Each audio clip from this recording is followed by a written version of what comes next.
করে এই ক্লাস না চালানো ভালো, এরকমটাই মনে হচ্ছে।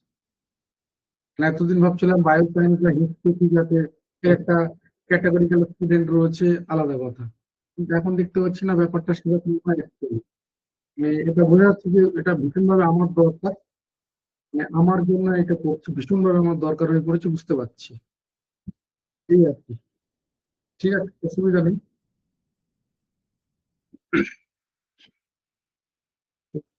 স্যার জয়েন করে গেলে আমি স্টার্ট করে দেবো, 1 মিনিটের কম সময় বাকি আছে।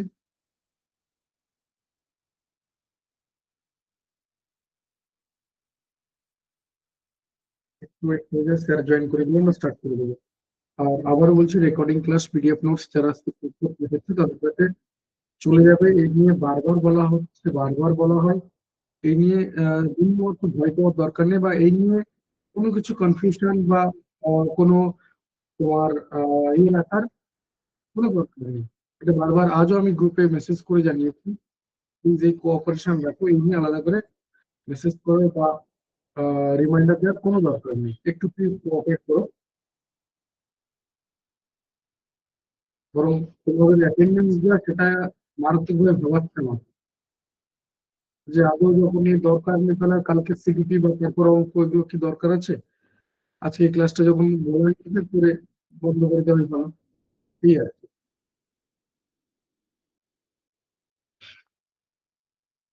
ওয়েট করলে স্যার জয়েন করে গেলে আমরা স্টার্ট করব।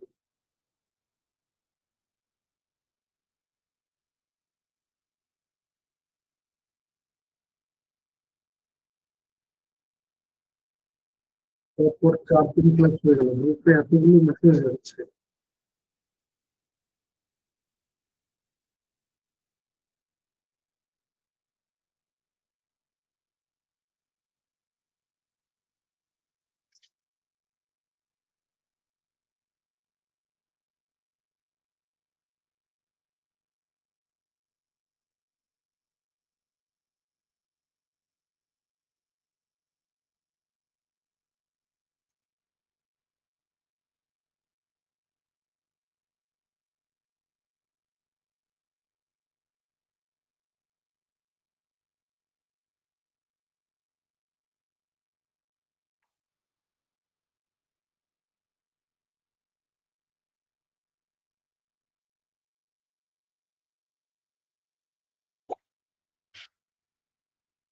একটু ওয়েট করে স্যার জয়েন করে গেলে আমরা স্টার্ট করে দিচ্ছি।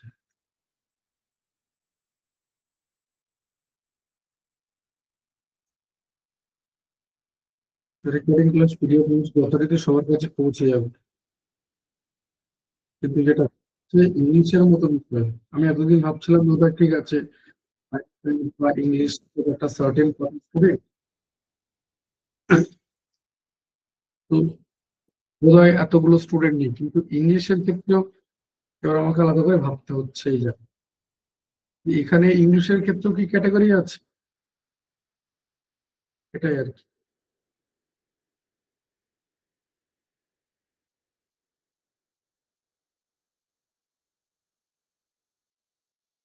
স্যার জয়েন করে গেছেন, একটু প্লিজ ক্লাসটা মন দিয়ে শুনবে, ইংলিশের মতো বিষয়। আর তোমার দিক থেকে কমেন্ট বক্স খোলা থাকছে, যে কোনো সমস্যায় তোমরা তোমাদের মেসেজ করে জানাও, বা তোমরা ইমোজি দিয়ে বা তোমাদের রিয়াকশন দিয়ে তোমাদের রেসপন্স জানাতে পারো। প্রয়োজনে মেসেজ করো না, এতে যারা ডিজার্ভিং ক্যান্ডিডেট তাদের অসুবিধা হয়। 1.5 ঘন্টা ক্লাস একটু মন দিয়ে শোনো, 8টা থেকে শুরু হচ্ছে, 9:30 পর্যন্ত চলবে ধরো। তো স্যার যেখানে শেষ করবেন আমি সেখান থেকে জয়েন করবো, আর সেখান থেকে আমি তোমাদের সাথে কথা বলবো, ফিডব্যাক আমি খুব সাথে শেয়ার করবো। Then তোমরা পারমিশন দিলে পরবর্তী পক্ষে বলতে পারি। ঠিক আছে, একটু প্লিজ ক্লাসটা স্যারকে কোঅপারেট করবে যাতে করে কোনো অসুবিধা না হয়, অপ্রয়োজনে মেসেজ করো না, একটু সবার কাছে রিকোয়েস্ট করলো। প্রয়োজনে অসুবিধা হচ্ছে অবশ্যই মেসেজ, তার জন্য ওটা খোলা রয়েছে। গুড ইভিনিং স্যার, ওয়েলকাম ক্লাসে, দেখুন আপনি শেয়ার করতে পারেন, আনমিউট করতে পারেন। হ্যাঁ, good evening sir. Thank you. Thank you sir, thank you so much. আচ্ছা, good evening to all of you. সবাই আমার কথা আশা করি শুনতে পাচ্ছ?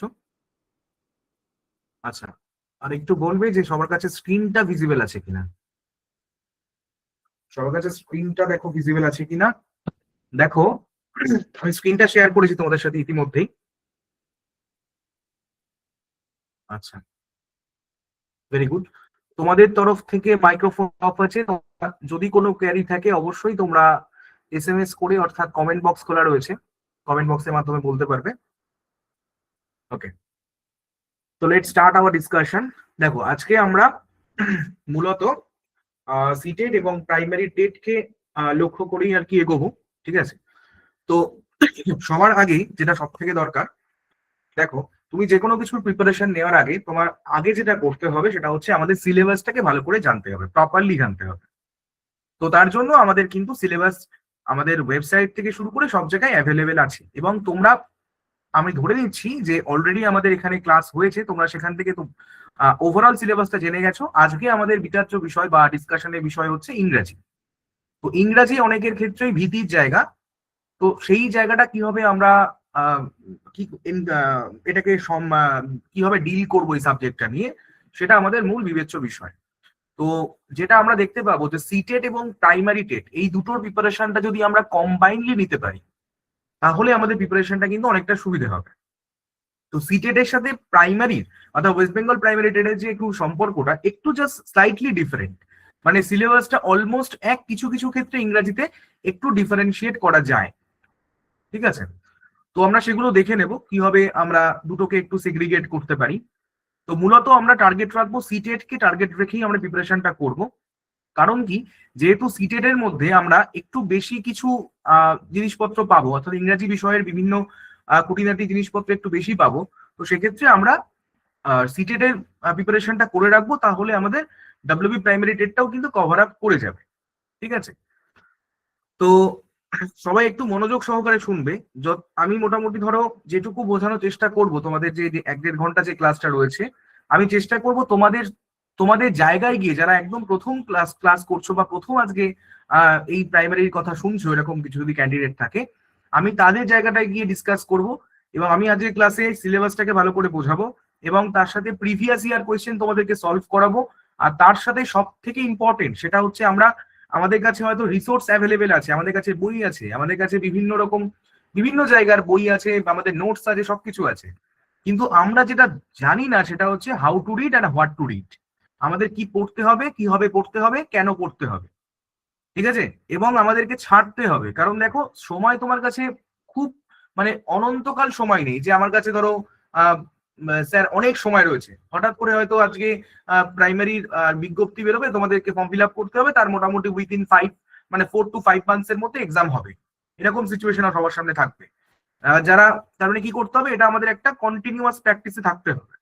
এবার ধরো, আমি ধরে নিচ্ছি যারা এখনো পর্যন্ত সেটা মানে সারা বছর ধরে হয়তো পড়ছো না, বা এই 5 থেকে 6 মাসের মধ্যে একটা প্রিপারেশনের জায়গায় আসবে, তাদের জন্য কিন্তু সময়টা খুব কম, এবং সবার ক্ষেত্রেই সময়টা খুব কম।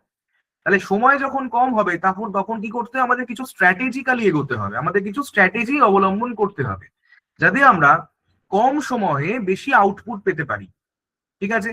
That is your smart work. তার মানে আমরা কি করব, যে we have to depend on smart work, ঠিক আছে? তার মানে আমাকে কি করতে হবে, ফার্স্ট অফ অল আমাদেরকে সিলেবাস জানতে হবে, তার সাথে প্রিভিয়াস ইয়ার কোয়েশ্চেন সলভ করতে হবে, এবং আমাদের অ্যানালিসিস করতে হবে যে কোন কোন জায়গা থেকে এক্সামিনার প্রশ্নগুলো করে থাকেন, বা এক্সামিনার কোন কোন জায়গা থেকে প্রশ্নগুলো করেন প্রতি বছর। অর্থাৎ মোটামুটি যদি আমরা প্রিভিয়াস ইয়ারের 5 to 6 ইয়ার্স বা 7 ইয়ার্স যদি আমরা একটু নাড়াচাড়া করে দেখি, তাহলে ব্যাপারটা কিন্তু আমাদের কাছে সবটাই পরিষ্কার হয়ে যাবে, আমাদের প্রিপারেশনটা করতেও সুবিধা হবে। তো আমি তোমাদের সেই অ্যানালিসিসের জায়গাটাও খুব ভালো করে দেখাবো। আমি তোমাদের সবটাই করে দিয়েছি, মানে এটা তোমাদের আর নিজে থেকে করতে হবে না, আমি নিজে করে দিয়েছি। তো এতে তোমাদের কি হবে, তোমাদের পড়তে সুবিধে হবে, ঠিক আছে? তো একটু মনোযোগ সহকারে সবাই শুনবে, এই 1.5 ঘন্টা যেটুকু ক্লাস আমরা নেব, ঠিক আছে? তার মধ্যে একটু সবাই মনোযোগ সহকারে শুনবে কিভাবে কি করাচ্ছি, এবং তারপরে তোমাদের যদি কোনো অসুবিধে থাকে, ঠিক আছে, তাহলে তোমরা অবশ্যই সেটা বলতে পারো, ঠিক আছে? যদি কোনো সমস্যা থাকে তখন তোমরা বলবে, যদি কোনো সমস্যা থাকে, ঠিক আছে? তো একটু সবাইকে আমি বলছি যে সবাই একটু মনোযোগ সহকারে শুনবে। আর মাইক্রোফোন অফ আছে, এখানে কমেন্ট বক্স খোলা রয়েছে। আননেসেসারিলি এখন কোনো এসএমএস করো না, আমি হয়তো সবসময় সব মেসেজ তোমাদের দেখতে পারবো না। তো সেই জন্য সবাইকে একটু বলছি যে যদি দরকার হয়, ঠিক আছে, খুবই দরকার হয়, তখনই এসএমএস করো। বাদ বাকি আমি তোমাদের সব কোয়ারি গুলোই আমি বলে দেবো আর কি, ঠিক আছে? তো সবাই একটু মনোযোগ সহকারে শোনো। আচ্ছা, তো আমাদের বিষয়বস্তুটা হচ্ছে যে ধরো সেটা হচ্ছে কি যে আমরা মোটামুটি জানি ক্লাস 1 থেকে 5 যে জায়গাটা রয়েছে এখানটা আমাদের সিটেড বা প্রাইমারি টেট, ঠিক আছে, পিটেড এর ব্যাপারটা আসে। এখানে যেটা আছে সেটা ইংরেজির ক্ষেত্রে যদি বলি সেক্ষেত্রে দেখতে পাবো ইংরাজি অলমোস্ট সব জায়গায় হচ্ছে একই রকম ভাবে আছে, যেখানে একটা রিডিং কম্প্রিহেনশন টেস্ট থেকে আমাদের 15 নম্বর আসবে। আর ইংলিশ পেডাগগি, ঠিক আছে, ইংলিশ পেডাগগি থেকে আমাদের মোটামুটি 15 মার্কস থাকবে। তার মানে আমাদেরকে টোটাল 30 নম্বরের ইংরেজি প্রশ্নপত্র হবে, ঠিক আছে। তাহলে এটা হচ্ছে আমাদের সিটেড বা পিটেড বা সিটেড পেপার 1, ঠিক আছে, বা এখানে পেপার 1 এর ক্ষেত্রে আমরা বললাম, ঠিক আছে, সিটেড পেপার 1 বা প্রাইমারি টেট। তো এই জায়গাটা আচ্ছা, এবার যদি আমরা একটু পরের দিকে চলে যাই আমরা সব জায়গায় দেখবো, ঠিক আছে, যদি সিটেড পেপার 2 যেটা হবে আর কি, ঠিক আছে, বা আপার প্রাইমারি যেটা বলে সিটেড পেপার 2, সেখানেও দেখতে পাবো একই রকম ভাবে ইংরাজি 30 নম্বর রয়েছে, ঠিক আছে। বাদ বাকি কি থাকে তোমরা জানো, সেটা নিয়ে আমি যাচ্ছি না, ঠিক আছে।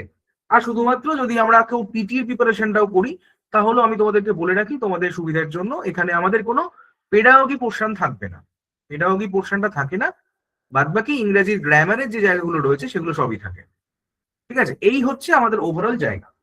তাহলে আমরা দেখতে পাচ্ছি সব জায়গায় ইংরাজির যে রিডিং কম্প্রিহেনশন এবং তার সাথে পেডাগগি এই জায়গাটা খুবই গুরুত্বপূর্ণ বিষয়। তো এই দুটোকে আমাকে খুব ভালো করে পড়তে হবে। সেই জায়গাগুলো কিভাবে আমরা পড়তে পারবো সেই জিনিসগুলো আস্তে আস্তে আমরা আলোচনা করব। আচ্ছা, তোমাদের যেগুলো আমি মোটামুটি বললাম সেগুলো ধরো এখানেই তোমাদের সবকিছু রয়েছে, তোমরা দেখে নেবে, ঠিক আছে। তোমাদের জন্য আমি এই জায়গাটা দিয়ে রেখেছি, তোমরা এটা পরে দেখে নেবে যে কি আছে এই জায়গাটা। তো আমি এখান থেকে জাস্ট স্কিপ করে দিয়ে আমি চলে যাচ্ছি পরের জায়গাগুলো, মানে পেডাগগি পোর্শনটা এবং তার সাথে হচ্ছে কম্প্রিহেনশনের কি জায়গা আছে সেই জায়গাগুলো আমি আস্তে আস্তে চলে যাচ্ছি। তাহলে এগুলো তোমরা একটু দেখে নেবে, তোমাদের জন্য এটা দেওয়া থাকবে, ঠিক আছে। সবটাই কমপ্লিট করা রয়েছে, তোমরা এখান থেকে দেখলেই সবটা বুঝে যাবে। এবার যেটা আমাদের মূল বিষয় সেটা হচ্ছে ধরো ইংলিশ পেডাগগি। আমি একটু তার আগে আমি তোমাদেরকে একটু পেপার অ্যানালিসিসটা একটু দেখিয়ে দিই, ঠিক আছে। ইংলিশ পেপার যে অ্যানালিসিসটা আমি তোমাদেরকে বলছিলাম যেটা খুবই গুরুত্বপূর্ণ বিষয়, এই জায়গাটা কিন্তু সব থেকে গুরুত্বপূর্ণ আমি মনে করি। কারণ দেখো এই অ্যানালিসিসটা যে যত ভালো করতে পারবে সে তত পেপারটাকে ভালো করে বুঝতে পারবে। তো আমি যদি সিটেট এর প্রিভিয়াস ইয়ারটা ভালো করে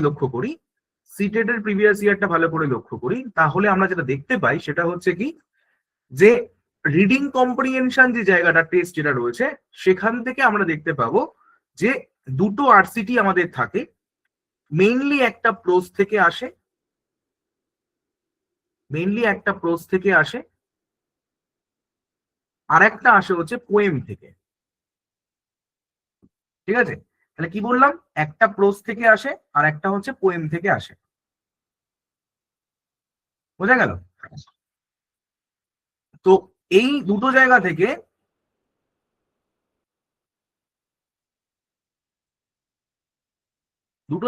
কিন্তু প্রশ্নটা হয়, ঠিক আছে।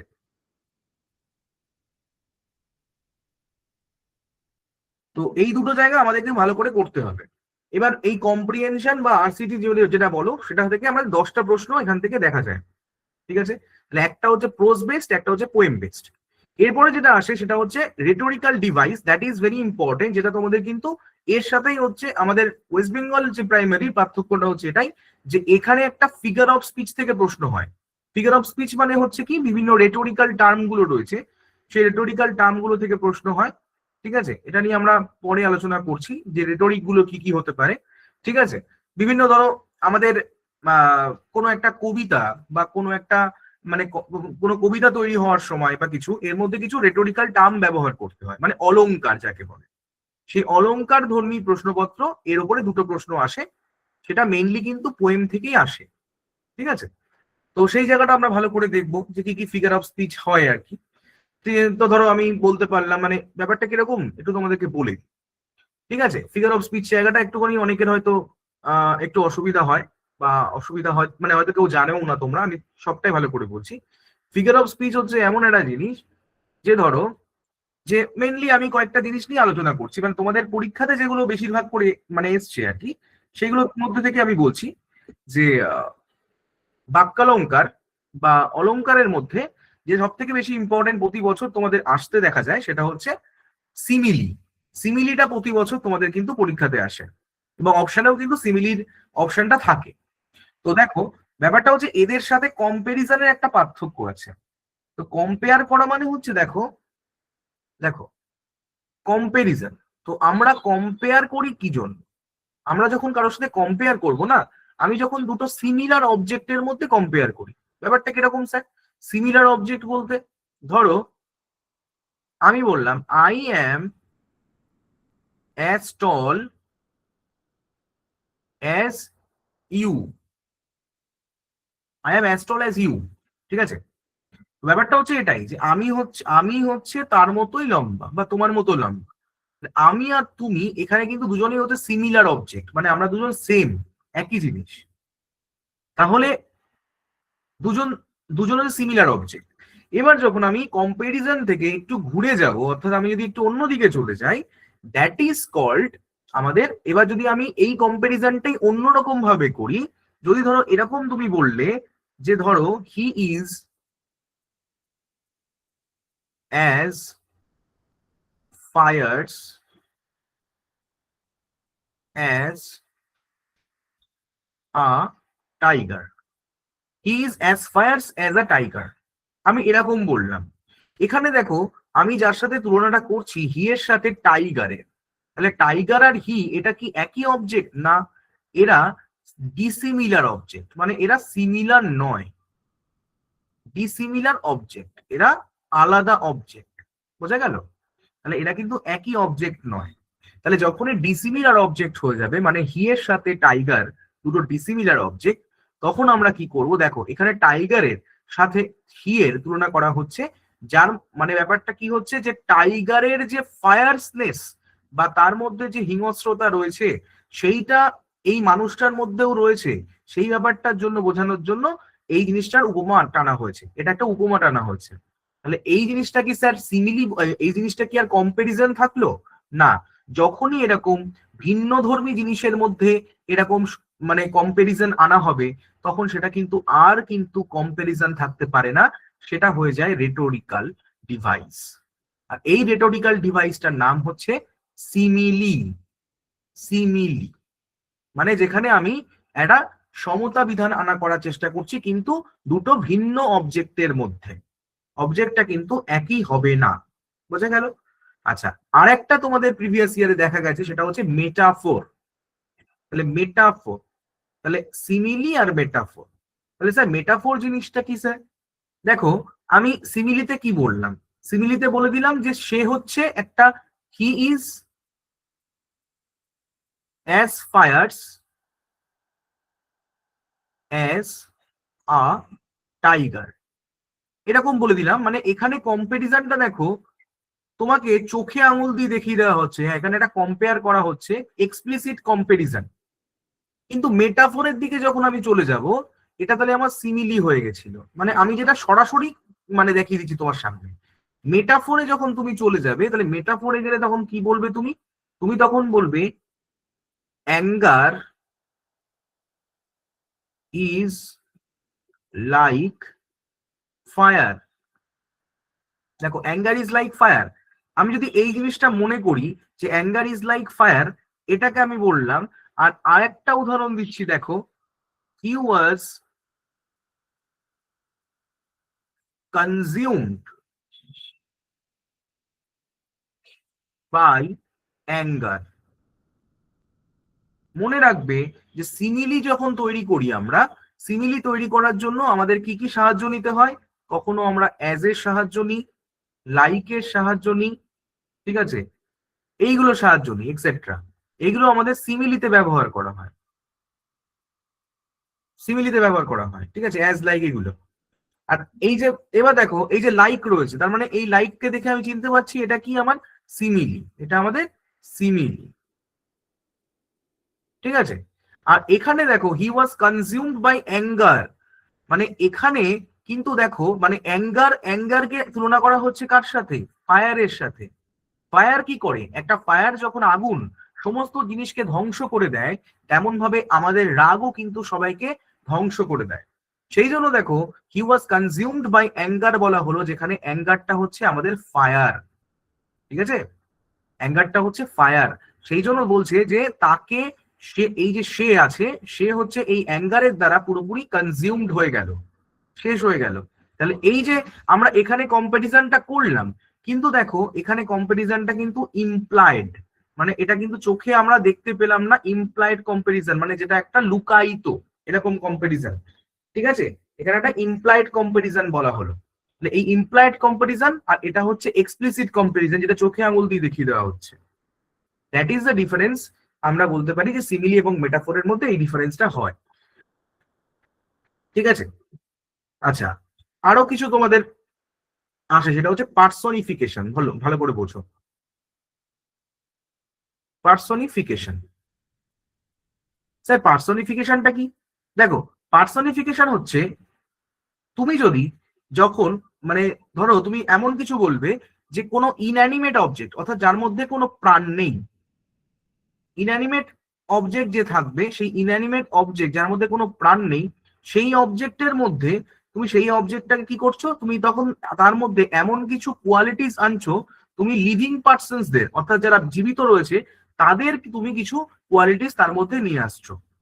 ধরো আমি যদি বলি দ্য থার্স্টি আর্থ, ঠিক আছে, soaks up the rain, soaks up the rain. তার মানে the thirsty earth soaks up the rain. তার মানে কি হচ্ছে, দেখো এই থার্স্টি বলতে কে বোঝায়? এই থার্স্টি তো একটা মানুষ হতে পারে না, একটা মানুষ হতে পারে, ম্যান বা হিউম্যান বিং, ম্যান না বলে হিউম্যান বিং হতে পারে। তাহলে এখানে এই যে আর্থ, আমরা পৃথিবীকে বলছি থার্স্টি কেন? কারণ আমরা যেমন জল না খেলে আমরা কি হয়, আমরা তৃষ্ণার্ত হয়ে পড়ি, তেমন ভাবে এই পৃথিবী দীর্ঘদিন ধরে এই বৃষ্টি না পাওয়ার জন্য তৃষ্ণার্ত হয়ে গেছে। তার মানে এখানে এই আর্থকে একটা পার্সনিফাইড নাউন হিসেবে দেখানো হচ্ছে। ঠিক আছে, অর্থাৎ এই আর্থকে একটা মানুষের যেমন থার্স্ট আছে, তাহলে যে মানুষের যেমন পিপাসা রয়েছে, মানে তৃষ্ণা রয়েছে, তেমন ভাবে আর্থেরও রয়েছে। তাহলে এটা হয়ে গেল আমাদের পার্সনিফিকেশন। ঠিক আছে, আচ্ছা, তো এই মোটামুটি আমাদের আসে। আর একটা ধরো হাইপারবোল বলে একটা রয়েছে, হাইপারবোল, এটাও প্রিভিয়াস ইয়ারে এসছে। ঠিক আছে, তো এটা আমরা যখন আরো ক্লাস রেগুলার করব তখন আমরা এগুলো আরো ভালো করে জানবো। আমি জাস্ট তোমাদেরকে এখন একটা ওভারভিউ দিচ্ছি। তো এই ব্যাপারটা হচ্ছে কি, যে যখন আমি হাইপারবোল বলছি না, হাইপারবোল মানে হচ্ছে অতিরঞ্জিত করে বলা। ঠিক আছে, মানে তুমি যেটা বলছো সেটাকে অতিরঞ্জিত করে বলছো। ধরো আমি বললাম to see her is to, এটা খুবই শুনেছো বোধহয়, ঠিক আছে, ইজ টু লাভ হার, এরকম কিছু। আর থাউজেন্ড থ্যাঙ্কস টু ইউ, মানে ভালো করে বলছো, থাউজেন্ড থ্যাঙ্কস টু ইউ, এই ব্যাপারগুলো। To see her is to love her, মানে কাউকে তুমি দেখেছো তার মানে তাকে ভালোবেসে ফেলেছো, এরকম ব্যাপারটা নয়, মানে এটা এক্সাজারেট করা বেশি। ঠিক আছে, তো আবার থাউজেন্ড থ্যাঙ্কস টু ইউ মানে কি, মানে মানে ধন্যবাদ তো তুমি জানাচ্ছ তাকে, মানে এতবার ধন্যবাদ কাউকে কি এরকম ভাবে কি করে জানাবে? ব্যাপারটা হচ্ছে হাইপারবোল বা এক্সাজারেশন, যেটা অতিরঞ্জিত করে বলা। ঠিক আছে, তো এইগুলো হচ্ছে আমাদের অতিরঞ্জিতর উদাহরণ। তাহলে এই হচ্ছে আমাদের ফিগার অফ স্পিচ। এই ফিগার অফ স্পিচ কি করে, কোনো সেন্টেন্সের মধ্যে তার মাধুর্য বাড়িয়ে তোলে। ঠিক আছে, অর্থাৎ তিনটে জিনিস হচ্ছে ফিগার অফ স্পিচের মেন কাজ। সেটা হচ্ছে ইথোস ক্রিয়েট করা। ইথোস মানে হচ্ছে ধরো, মানে তুমি কারোর প্রতি একটা বা বিশ্বাস যোগ্যতা তৈরি করছো, ট্রাস্ট। তুমি ট্রাস্টকে তৈরি করতে পারছো ইথোসের মাধ্যমে। তুমি প্যাথোস, এরকম এই প্যাথোস একটা রয়েছে, এই প্যাথোসের মাধ্যমে তুমি কি করছো, ইমোশনটাকে বোঝার চেষ্টা করছো, রিডারের ইমোশন, বা রিডার এই জিনিসটা কি করে অডিয়েন্সের ইমোশন বোঝার চেষ্টা করছো।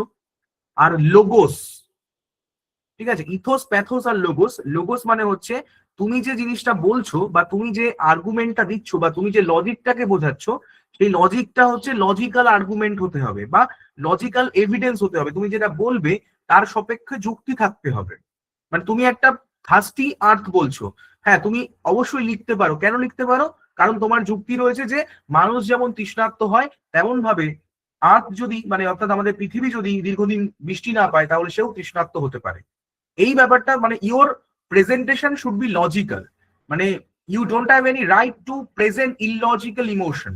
ব্যাপারটা ভালো করে বুঝো, মানে তোমাকে লজিক্যাল হতে হবে এবং তোমার যে ইমোশনটা তুমি দিচ্ছ সেই ইমোশনটাকে সবাইকে ট্রাস্ট করতে হবে। তাহলে এই তিনটে আমাদের মেনলি হচ্ছে রেটোরিকের মেন ফান্ডা। আশা করি বোঝাতে পেরেছি। তাহলে রেটোরিকটা জিনিসটা আমরা বুঝতে পেরেছি। এই জিনিসটাই আমাদের কিন্তু স্টেটে আসে না, আমাদের সেন্ট্রালে এটা আসে। এখান থেকে দুটো প্রশ্ন প্রিভিয়াস ইয়ারে দেখা গেছে। আচ্ছা, এবার আরেকটা জিনিস বলে দিই, রিডিং কম্প্রিহেনশন টেস্টে যেটা আমরা দেখতে পাচ্ছি সিটেট এর ক্ষেত্রে 10টা প্রশ্ন এসছে, এটা কিন্তু আমাদের স্টেটের ক্ষেত্রে আমরা দেখবো স্টেটের ক্ষেত্রে কিন্তু এখান থেকে 8টা প্রশ্ন আসে। ঠিক আছে?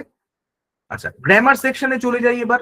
গ্রামার সেকশনে দেখতে পাবো identification of parts of speech, মানে তোমাকে আইডেন্টিফাই করতে হবে যে এটা কি নাউন, নাকি এটা অ্যাডভার্ব, নাকি এটা অ্যাডজেক্টিভ, নাকি এটা ভার্ব।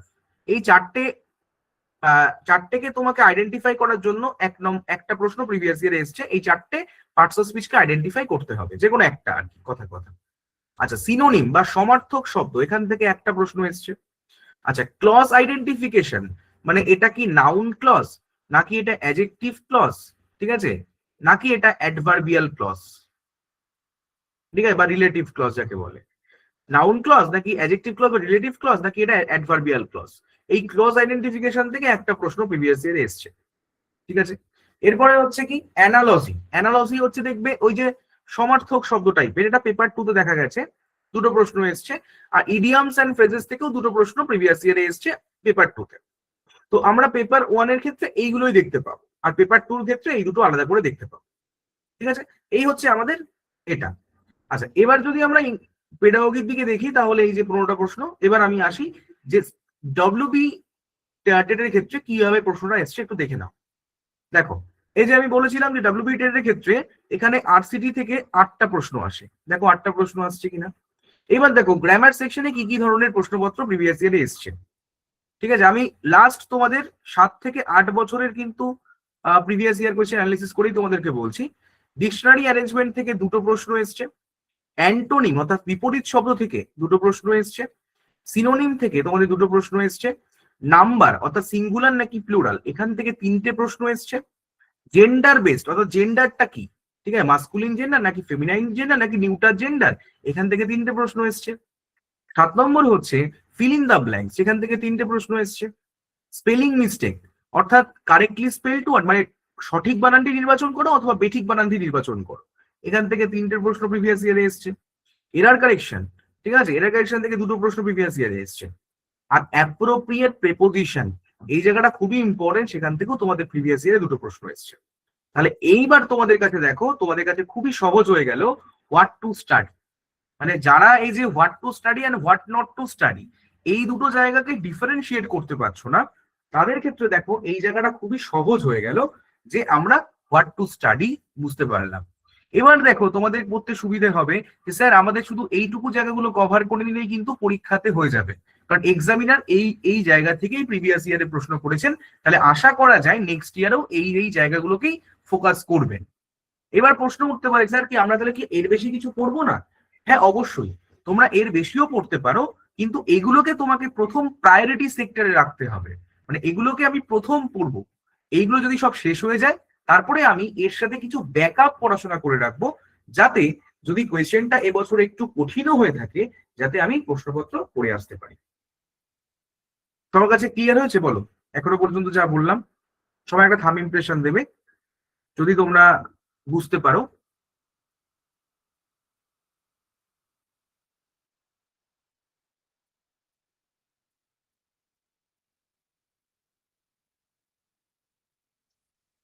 ওকে, ঠিক আছে। এবার দেখো এরপরে আমরা চলে যাই। আচ্ছা, এবার তাহলে আমাদের অ্যানালিসিস এর পার্টটা কিন্তু এখানে হয়ে গেছে।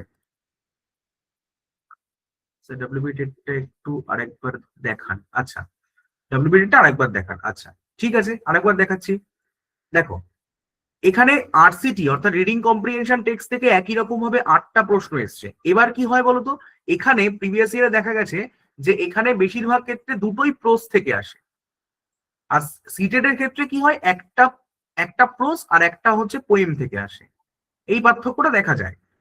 ঠিক আছে, আর গ্রামার সেকশনে হচ্ছে ডিকশনারি অ্যারেঞ্জমেন্ট থেকে দুটো প্রশ্ন এসছে, আচ্ছা অ্যান্টোনিম থেকে দুটো প্রশ্ন এসছে, আচ্ছা সিনোনিম থেকে দুটো প্রশ্ন এসছে, নাম্বার থেকে অর্থাৎ সিঙ্গুলার নাকি প্লুরাল এখান থেকে তিনটে প্রশ্ন এসছে, আচ্ছা জেন্ডার থেকে তিনটে প্রশ্ন এসছে, ফিল ইন দ্য ব্ল্যাঙ্কস থেকে তিনটে প্রশ্ন এসছে, স্পেলিং মিস্টেক থেকে তিনটে প্রশ্ন এসছে, এরার কারেকশন থেকে দুটো প্রশ্ন এসছে, অ্যাপ্রোপ্রিয়েট প্রেপোজিশন থেকে দুটো প্রশ্ন এসছে। এই হচ্ছে ওভারঅল। এবার আমি তোমাদেরকে যখন সলভ করাবো প্রশ্নগুলো তোমরা আরো ব্যাপারটা ভালো করে বুঝতে পারবে। একদম একদম ঠিক আছে।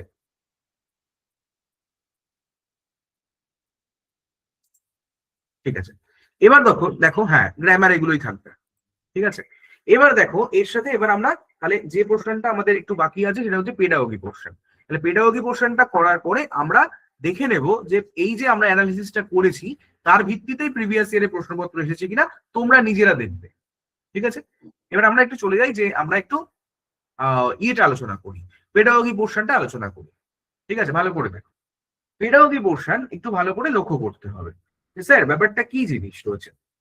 দেখো পেডাগোগি অর্থাৎ দেখো ইংলিশ পেডাগোগি,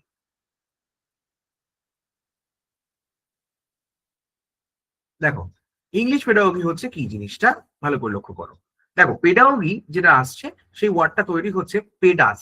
পেডাস মানে হচ্ছে কি আমাদের পেডাস মানে হচ্ছে চাইল্ড, আর অ্যাগোগাস, অ্যাগোগাস মানে হচ্ছে লিডার। ভালো করে বুঝো, পেডাস হচ্ছে চাইল্ড এবং অ্যাগোগাস মানে হচ্ছে লিডার। তাহলে লিডার অফ চাইল্ড তার মানে হচ্ছে পেডাগগ, অর্থাৎ যিনি পেডাগগ হবেন তিনি কি হবেন, পেডাগগ, তাকে হতে হবে হচ্ছে লিডার অফ চাইল্ড হতে হবে, লিডার অফ চাইল্ড হতে হবে। ঠিক আছে, লিডার অফ চাইল্ড হতে হবে, তার মানে তিনি অর্থাৎ এই পেডাগগ যিনি হবেন তিনি হচ্ছেন সবাইকে লিড করবেন। কাদেরকে লিড করবেন, এই বাচ্চাদেরকে লিড করবেন। আচ্ছা এই পেডাগগ যিনি হবেন তিনি কি নীতি অবলম্বন করবেন, কোন কোন নীতি অবলম্বন করে ইংরেজি সাবজেক্টটাকে পড়াবে, সেই জিনিসটাই হচ্ছে একজন পেডাগগের মূল লক্ষ্য। ঠিক আছে, এবার আমরা আস্তে আস্তে তাহলে পেডাগগি পোর্শনটা বুঝতে পেরেছি। ঠিক আছে, তাহলে পেডাগগি হচ্ছে কি জিনিসটা, যে এই পেডাগগ হচ্ছে যিনি হবেন তিনি হচ্ছেন এই বিষয়গুলোকে মনে রেখে সমস্ত কিছু কিভাবে করবেন সেই জিনিসটাকে বোঝানো হয়। ঠিক আছে, আচ্ছা তো এবার হচ্ছে দেখো এবার পেডাগগির মধ্যে কি কি রয়েছে। পেডাগগির মধ্যে কি কি রয়েছে,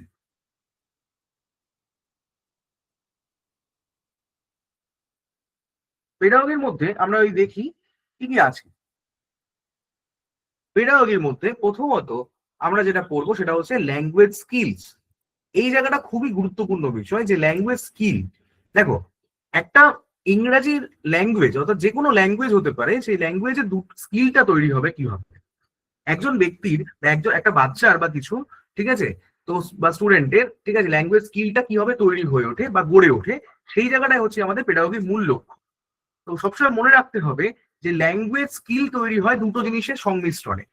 সেটা কি, এক নম্বর হচ্ছে তার সিনট্যাক্স মানে গঠন, মানে তার সিনট্যাক্স বা গঠন, সিনট্যাক্স বা তার গঠন, এবং তার সাথে হচ্ছে সিম্যান্টিক, সিম্যান্টিক মানে তার স্ট্রাকচার। ঠিক আছে, সরি মিনিং, মিনিং।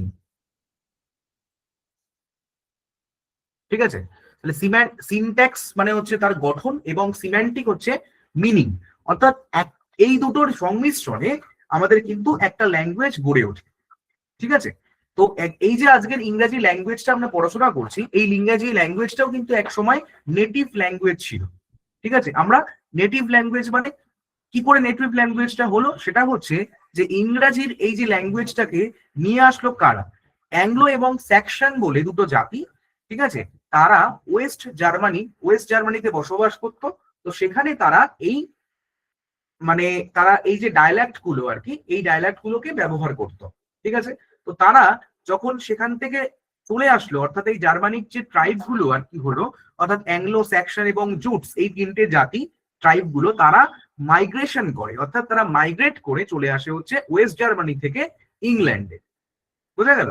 এবং সেখানকার তখন তারা কি করলো, যখন তারা এখানে চলে আসলো ব্রিটেনে, ব্রিটেনে আসার পরে তখন তারা সেখানকার যারা নেটিভ পিপল ছিল, মানে সেখানকার যারা আদি বাসিন্দা ছিল, তাদেরকে সেখান থেকে সরিয়ে দিল এবং সেখানে তাদের যে ভাষা, অর্থাৎ যে অ্যাংলো স্যাকশন যারা জাতি, তারা যে ভাষায় কথা বলতো, অর্থাৎ যে তাদের যে ডায়ালেক্ট, যেটা আমরা আজকে দেখতে পাচ্ছি ইংলিশ, ঠিক আছে, তারা সেখানে এসে সেই ইংরেজি ল্যাঙ্গুয়েজটাকে, সেই ল্যাঙ্গুয়েজের বীজ বপন করলো, ঠিক আছে। তো ব্যাপারটা হচ্ছে এটাই। এবার এই যে এখানকার বিভিন্ন, ধরো এখানকার যারা ল্যাটিন ছিল, মানে এখান থেকে আস্তে আস্তে তারপরে ধরো কি করলো, এই যে ল্যাটিন যারা ছিল, তারা ল্যাটিন যারা ছিল, এই ল্যাটিন যারা লোকজন ছিল, তারা এখান থেকে মানে রোমান থেকে আসলো, ঠিক আছে, রোমান কন্ট্যাক্ট, মানে তারা রোমানের সাথে কন্ট্যাক্টে আসলো। আচ্ছা, ওল্ড নর্স এরকম কিছু আরো আছে। তাহলে আস্তে আস্তে এই যে ল্যাটিন, গ্রিক, ঠিক আছে, ফ্রেঞ্চ, এই যে জাতিগুলো আস্তে আস্তে আসছে, তারা আস্তে আস্তে ইংরাজি, এখানে ইংরেজির সাথে সংমিশ্রণ করছে এবং ইংরাজির ভোকাবুলারি আস্তে আস্তে বাড়তে থাকছে। তার জন্য দেখবে এই যে আজকে পেডাগগি যে ওয়ার্ডটা পড়ালাম, এই ওয়ার্ডটারও তুমি যদি রুট ওয়ার্ড দেখো, যেটা তৈরি হচ্ছে ল্যাটিন ওয়ার্ড থেকে, ঠিক আছে। তো এরকম পেডাগগি থেকে শুরু করে অসংখ্য ওয়ার্ড যেগুলো আমরা ইংরেজিতে পড়ি, আজকে সেই ওয়ার্ডগুলো যদি আমরা রুট দেখি বা মূল দেখি বা গোড়া দেখি, সেগুলো সবই কিন্তু আমাদের সেই কোনো একটা এই অ্যাংলো, মানে তোমার ওই ইংরাজি বা গ্রিক এরকম কিছু, ঠিক আছে। তো এরকম আর কি, মানে একটা ওয়ার্ডের অনেক রকম রুট হয়, যেমন গ্রিক রুটও আছে, কিন্তু গ্রিক রুটও হচ্ছে এই যে পেইডাগোগাস বলে একটা ওয়ার্ড রয়েছে গ্রিক রুট, সেই তার মানেও কিন্তু আবার এই একই রকম ভাবে আমাদের পেডাগগ, ঠিক আছে, লিডার অফ চাইল্ড এরকমও হয়। মানে এই জন্য বলছি যে এই যে ল্যাঙ্গুয়েজটা আমরা পড়ছি আজকে, তো সেই জিনিসটা কিন্তু অনেক, মানে ল্যাঙ্গুয়েজের স্কিলটা তৈরি হয়েছে সেটা কিন্তু অনেক পরে। মানে এটা জাস্ট আমি একটা তোমাদেরকে মানে প্রাথমিক ইতিহাসটা বললাম। পরবর্তীকালে যখন আমাদের এর পরবর্তীকালে ইংরেজিটা আরো এগিয়েছে, যত দূর এগিয়েছে, তারপরে ধরো মানে 1066 যখন হয়েছে নরমান কনকুয়েস্ট, যেটা বলা হয় নরমান কনকুয়েস্ট হয়েছে, তো সেখানে আর কি দেখা গেছে যে ফ্রেঞ্চ যারা ছিল, ফ্রেঞ্চ, ঠিক আছে, যারা ফ্রেঞ্চ মানে স্পিকিং ছিল, তারা আর কি আস্তে আস্তে ইংরেজিটাকে করছে আর কি, ঠিক আছে, এবং ফ্রেঞ্চ ল্যাঙ্গুয়েজটা আস্তে আস্তে কোর্ট ল্যাঙ্গুয়েজ হিসেবে তৈরি করছে। এরকম বিভিন্ন রকম সংমিশ্রণ ঘটেছে, তখন ফ্রেঞ্চ থেকে বিভিন্ন রকম শব্দগুলো ইংরেজিতে এসছে, ঠিক আছে। তো এইভাবে আর কি তারপরে পরবর্তীকালে চসারের হাত ধরে, শেক্সপিয়ারের হাত ধরে অনেক ওয়ার্ড আমাদের ইংরেজিতে এসছে। পরবর্তীকালে আরো যদি আমি পরের দিকে চলে যাই, তাহলে আরো জনসনের হাত ধরে, ঠিক আছে, মডার্ন আস্তে আস্তে যে সমস্ত ল্যাঙ্গুয়েজ গুলো হচ্ছে, সেগুলোর হাত ধরে আস্তে আস্তে ইংরেজি আজকে এত মানে একটা ভালো জায়গায় চলে গেছে। তাহলে এই যে ল্যাঙ্গুয়েজটা হলো, তার স্কিলটা কি একদিনে তৈরি হয়েছে? না, এই স্কিলটা তৈরি করতে গেলে আমাদের কিছু নীতি অবলম্বন করতে হয়। তার প্রথম আমি তোমাদেরকে বললাম, সেটা হচ্ছে তার আকার বা ফর্ম বা গঠন এবং তার সাথে তার মিনিং, এই দুটো সংমিশ্রণেই কিন্তু একটা ল্যাঙ্গুয়েজের স্কিল গড়ে ওঠে। এইবার এখানে এই যে স্কিলের মধ্যে আমরা জিনিসটা কোনগুলোকে প্রায়োরিটি দেবো, সেই জিনিসটা আমাদের বুঝতে হবে। তো দেখো, আমাদের যে ল্যাঙ্গুয়েজ স্কিলটা 4টে জিনিসের উপর দাঁড়িয়ে রয়েছে। একটা হচ্ছে লিসেনিং, একটা হচ্ছে স্পিকিং, একটা হচ্ছে রিডিং, তার সাথে হচ্ছে রাইটিং, বোঝা গেল? তাহলে লিসেনিং, স্পিকিং, রিডিং, রাইটিং, এর মধ্যে আমাদের যে স্কিলটা, এই যে আমাদের যে দক্ষতা, এই দক্ষতা প্রাথমিকভাবে দুটো ভাগে ভাগ করা যায়। একটা হচ্ছে রিসেপটিভ স্কিল, আর একটা হচ্ছে প্রোডাক্টিভ স্কিল। এবার দেখো, আমরা যখন শুনি, শুধুমাত্র আমরা যখন কোনো টিভি বা রেডিও, এই রেডিও বা টিভির সামনে বসে কোনো কিছু শুনে যাচ্ছি, আমরা পাল্টা প্রশ্ন করতে পারি না। তার মানে যখন আমি একপাক্ষিক শুধুমাত্র শুনে যাই, কিছু প্রশ্ন করতে পারি না, সেটা হচ্ছে আমাদের রিসেপটিভ স্কিল, যেটা হচ্ছে আমাদের লিসেনিং। 1 নম্বর হচ্ছে লিসেনিং, এবং তার সাথে হচ্ছে রিডিং, কেউ একজন পড়ে যাচ্ছে, কেউ একজন শুনে যাচ্ছে, ঠিক আছে, এটাকে রিসেপটিভ স্কিল বলা হয়। আর প্রোডাক্টিভ স্কিল বা ইন্টারঅ্যাক্টিভ স্কিলও বলা হয় এটাকে, যেটা হচ্ছে কি, যেখান থেকে আমাদের কিছু প্রডিউস হয় বা নতুন কিছু সৃষ্টি হয়, সেটা হচ্ছে আমার প্রোডাক্টিভ স্কিল, যার মধ্যে রয়েছে স্পিকিং, আমি যখন কথা বলছি একে অপরের সাথে, তাদের ভাব, মানে একে অপরের ভাব বুঝতে পারছি, একে অপর কি বলতে চাইছি সেগুলো বুঝতে পারছি, এবং আমাদের রাইটিং, দুটোই, স্পিকিং এবং রাইটিং হচ্ছে প্রোডাক্টিভ স্কিল, ঠিক আছে। আচ্ছা, এর মধ্যে রিডিংটা যদি চলে যায়, রিডিংটা হচ্ছে আমাদের রিসেপটিভ স্কিলের মধ্যে পড়ে। এই রিডিংটা হচ্ছে আবার দুরকম রিডিং হতে পারে। একটা হচ্ছে আমাদের ইন্টেন্সিভ রিডিং, আর একটা হচ্ছে এক্সটেন্সিভ রিডিং। ঠিক আছে? ইন্টেন্সিভ রিডিং মানে হচ্ছে কি, যেটা আমরা নিবিড় পাঠন বা নিবিড় পঠন যাকে বলে, ঠিক আছে, মানে ইন ডিটেলে যখন পড়াশোনা করছি, আস্তে আস্তে পড়াশোনা করছি, বোঝার চেষ্টা করছি, that is your intensive reading. আর এক্সটেন্সিভ রিডিংটা কি স্যার? যখন আমরা এক্সটেন্সিভ রিডিং যখন করি তখন আমরা রিভিশনের সময় যখন করি খুব তাড়াতাড়ি সেগুলোকে পড়ে চলে যাই। তাহলে ইন্টেন্সিভ আর এক্সটেন্সিভ রিডিং আমাদের হয়ে গেল। আচ্ছা, এছাড়াও যদি আমরা দেখি তাহলে আরো কিছু আমাদের জিনিস রয়েছে, সেটা হচ্ছে ধরো স্ক্যানিং। তোমরা স্ক্যানিং এর নাম শুনেছো যখন পেডাগোগিতে পড়ছো। আচ্ছা, স্ক্যানিং এবং স্কিমিং। স্ক্যানিং বলতে কি বোঝাচ্ছে ভালো করে বোঝো। স্ক্যানিং মানে হচ্ছে খুব নিবিড় পঠনটাকেই বলছি, মানে ইন্টেন্সিভ রিডিংটাকে আমরা স্ক্যানিং বলছি, আর এক্সটেন্সিভ বা রিডিংটাকে আমরা বলছি স্কিমিং। ঠিক আছে, ইন্টেন্সিভ রিডিংটা হচ্ছে স্ক্যানিং আর এক্সটেন্সিভ রিডিংটা হচ্ছে স্কিমিং। তাহলে এইখানে হচ্ছে আমরা যখন স্কিমিং করছি বা স্ক্যানিং করছি তখন আমরা কিন্তু চেষ্টা করছি ওভারঅল জিনিসটা কি বলছে বা আন্ডারস্ট্যান্ডিংটাকে বোঝার চেষ্টা করছি। ঠিক আছে, বুঝতে পেরেছো? আর যখন আমরা স্কিমিং বলছি তখন যেটা বলছি সেটা হচ্ছে এক্সটেন্সিভ রিডিং, যেটা হচ্ছে ফাস্ট রিডিং করে বেরিয়ে যাচ্ছে, র্যাপিড রিডিং যাকে বলে। ঠিক আছে, এটা। আচ্ছা, আর একটা হচ্ছে কি, আমাদের এরকম কি স্কিল রয়েছে, সেটা হচ্ছে একটা হচ্ছে প্যাসিভ স্কিল আর একটা হচ্ছে অ্যাক্টিভ স্কিল। স্যার এটা জিনিসটা কি স্যার? প্যাসিভ স্কিল হচ্ছে কি, এই যে যেটাকে আমরা বলছি যে রিসেপটিভ স্কিল, এই রিসেপটিভ স্কিলটার আরেকটা নাম হচ্ছে প্যাসিভ স্কিল। ঠিক আছে, আর এই যে অ্যাক্টিভ স্কিল যেটা বলছি এটা এটা আরেকটা নাম হচ্ছে প্রোডাক্টিভ স্কিল। অ্যাক্টিভ মানে বুঝতে পারছো, অ্যাক্টিভ হতে গেলে কি হতে হবে? যখন তুমি অ্যাক্টিভ হবে তখন তোমাকে অবশ্যই প্রোডাক্টিভ হতে হবে। ঠিক আছে, এইটা। আর একটা হচ্ছে কি, দুরকম রিডিং রয়েছে, সেটা হচ্ছে আরেকটা রিডিং হয়, একটা হচ্ছে ছোটবেলা থেকে আমরা জানি যে লাউড রিডিং হয় একটা, আর একটা সাইলেন্ট রিডিং হয়, মানে যেখানে আমরা আস্তে আস্তে পড়াশোনা করি, সাইলেন্টলি পড়াশোনা করি, আর একটা খুব দ্রুত পড়াশোনা করি। এই দুটো ধরনের স্কিল হয়ে থাকে। তাহলে আমরা যখন লাউড রিডিং করব, মনে রাখবে এই লাউড রিডিং এ আমাদের প্রোনাউন্সিয়েশন অর্থাৎ উচ্চারণ খুব ভালো হবে, এবং তার সাথে ইন্টোনেশন অর্থাৎ মানে স্বরভঙ্গি, ঠিক আছে, এই জিনিসটাও খুব ভালো হবে। কিন্তু আমরা যখন স্লো মানে মানে তোমার সাইলেন্ট রিডিং করব, তখন এই প্রোনাউন্সিয়েশন বা ইন্টোনেশন যেটা হয়, এই দুটো কিন্তু খুব একটা ভালো হয় না। কারণ এখানে আমরা আমাদের মনের একটা তৃপ্তি পাই বা আনন্দ পাই, কিন্তু এখানে কিন্তু আমাদের পড়াটা অত ভালো হয় না। ঠিক আছে, তা এইগুলো হচ্ছে আমাদের ল্যাঙ্গুয়েজ স্কিলের মধ্যে পড়ছে। আর এই ল্যাঙ্গুয়েজ স্কিল সম্বন্ধে বলতে গিয়ে আমরা আরো কিছু পাই, সেগুলো আমাদের বিস্তারিত এই ক্লাসে সম্ভব নয়, যেগুলো আমরা রেগুলার ক্লাসে বলবো। এই সম্পর্কিত তথ্যের জন্য মানে নোয়াম চস্কির কিছু বক্তব্য আমরা দেখব, ঠিক আছে, রিডিং সম্বন্ধে, বা আমরা স্টেফেন ক্রেসেনের বক্তব্যগুলো কি কি আছে এরকম ধরনের কিছু দেখবো। আর এর সাথে আর একটা জিনিস আমাকে বলতে হবে, সেটা হচ্ছে দুটো অ্যাপ্রোচ হয়, সেটা হচ্ছে বটম আপ অ্যাপ্রোচ, আর একটা হচ্ছে টপ ডাউন অ্যাপ্রোচ। ব্যাপারটা হচ্ছে কি, বটম আপ অ্যাপ্রোচ আর কিছুই না, যখন আমি বটম থেকে আস্তে আস্তে উপরে উঠছি, মানে আমি যখন প্রথমে লেটার শিখছি, তারপরে আমি কি শিখছি, অ্যালফাবেট শিখছি, তার সাথে তারপরে আমি কিছু ওয়ার্ড শিখছি, তারপরে আমি ফ্রেজ শিখছি, তারপরে আমি সেন্টেন্স শিখছি, তারপরে আমরা ধরো একটা পূর্ণাঙ্গ বাক্য লিখছি, বড় বাক্য। এটা হচ্ছে ছোট থেকে বড়র দিকে যাচ্ছি। আর যখন আমরা ঠিক উল্টো ভাবে আসবো, যখন বড় থেকে ছোটর দিকে আসবো, সেন্টেন্সের থেকে আমরা লেটারে ঢুকবো, তখন সেটা হয়ে যাবে টপ ডাউন অ্যাপ্রোচ। ঠিক আছে, একটা বটম টপ অ্যাপ্রোচ, একটা টপ ডাউন অ্যাপ্রোচ।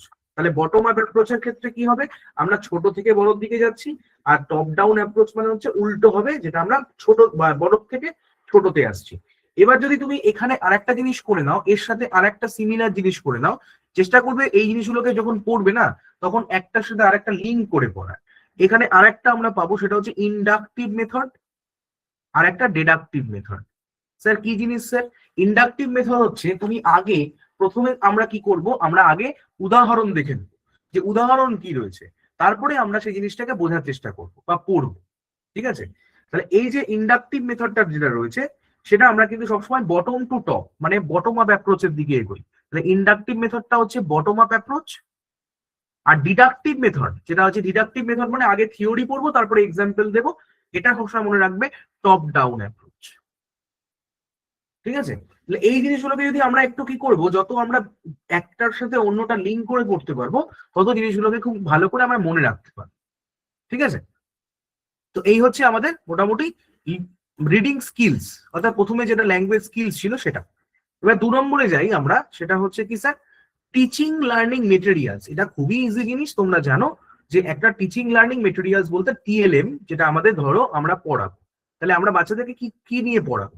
তাহলে প্রথম আমাদের মেটেরিয়ালস হওয়া উচিত টেক্সট বুক, আমরা বই থেকে পড়াতে পারবো।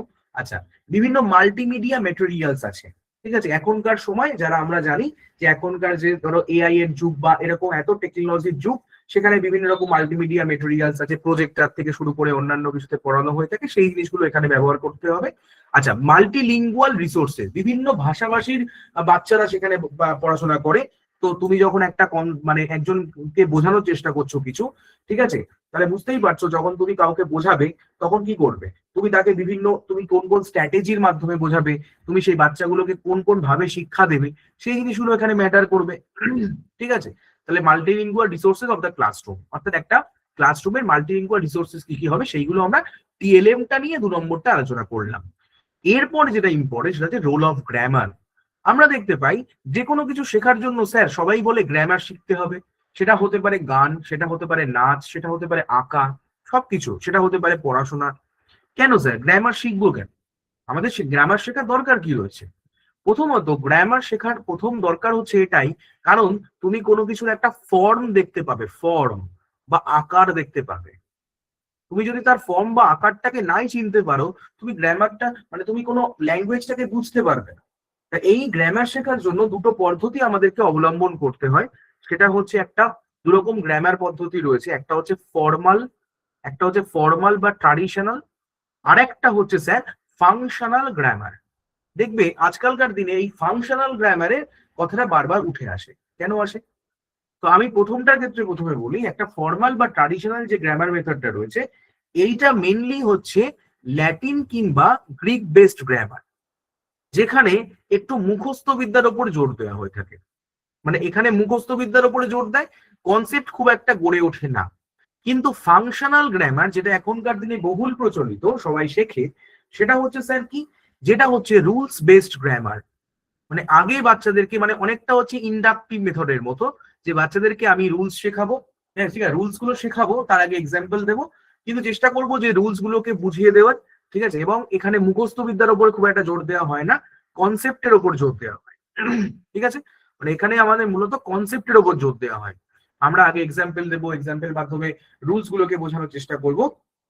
তো সেটা হতে পারে যে ধরো দুরকম হতে পারে, মানে ফাংশনাল গ্রামার তুমি দুরকম ভাবে শেখাতে পারো, একটা ইন্ডাকটিভ মেথডও শেখাতে পারবে, আবার তুমি ডিডাকটিভ মেথডও শেখাতে পারবে। ইন্ডাকটিভ মেথডে যখন তুমি শেখাবে তখন তুমি আগে এক্সাম্পল ব্যবহার করবে, তারপরে তুমি থিওরি বোঝাবে। আর ডিডাকটিভ যখন করবে তখন তুমি আগে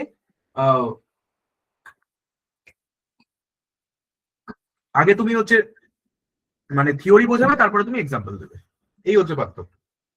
তো এই ফাংশনাল গ্রামারটা খুব ইম্পর্টেন্ট। কেন গ্রামারটা হচ্ছে এই কারণে ইম্পর্টেন্ট, যাতে আমার একটা ফর্ম বা আকার দেওয়া যায়, যাতে আমরা চিনতে পারি জিনিসটা।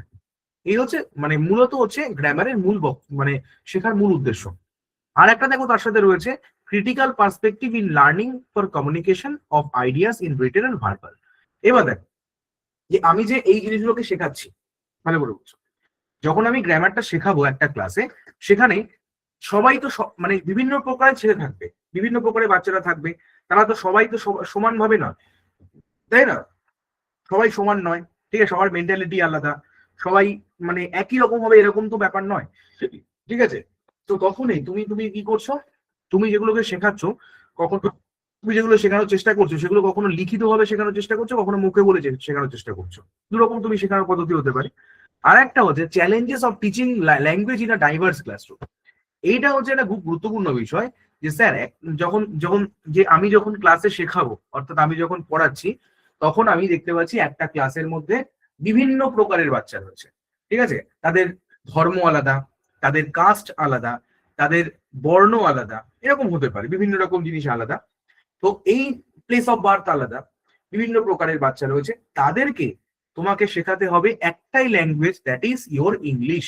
অনেকের মাতৃভাষা হয়তো আলাদা হতে পারে, সেখানে শেখাতে হবে irrespective of their caste, religion, place of birth, race, সবকিছু ভুলে গিয়ে তোমাকে একটা ল্যাঙ্গুয়েজ তোমাকে শেখাতে হবে।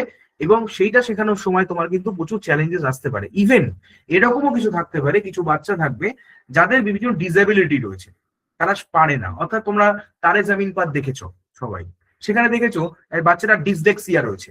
তাহলে ডিসলেক্সিয়া জিনিসটা কি স্যার? ডিসলেক্সিয়া হচ্ছে তার রিডিং প্রবলেম, সে বাচ্চাটা পড়তে পারে না, ঠিক আছে? অথবা বাচ্চাটা, তার মানে কি বাচ্চাটা পড়তে পারে না, পড়ার অসুবিধা। বাচ্চাকে যদি বুক বলা হয় সে পড়ে হচ্ছে কুক। বাচ্চাকে যদি বলা হয় ক্যাট পড়ো, সে বাচ্চাটা পড়ে হচ্ছে প্যাট বা ট্যাক।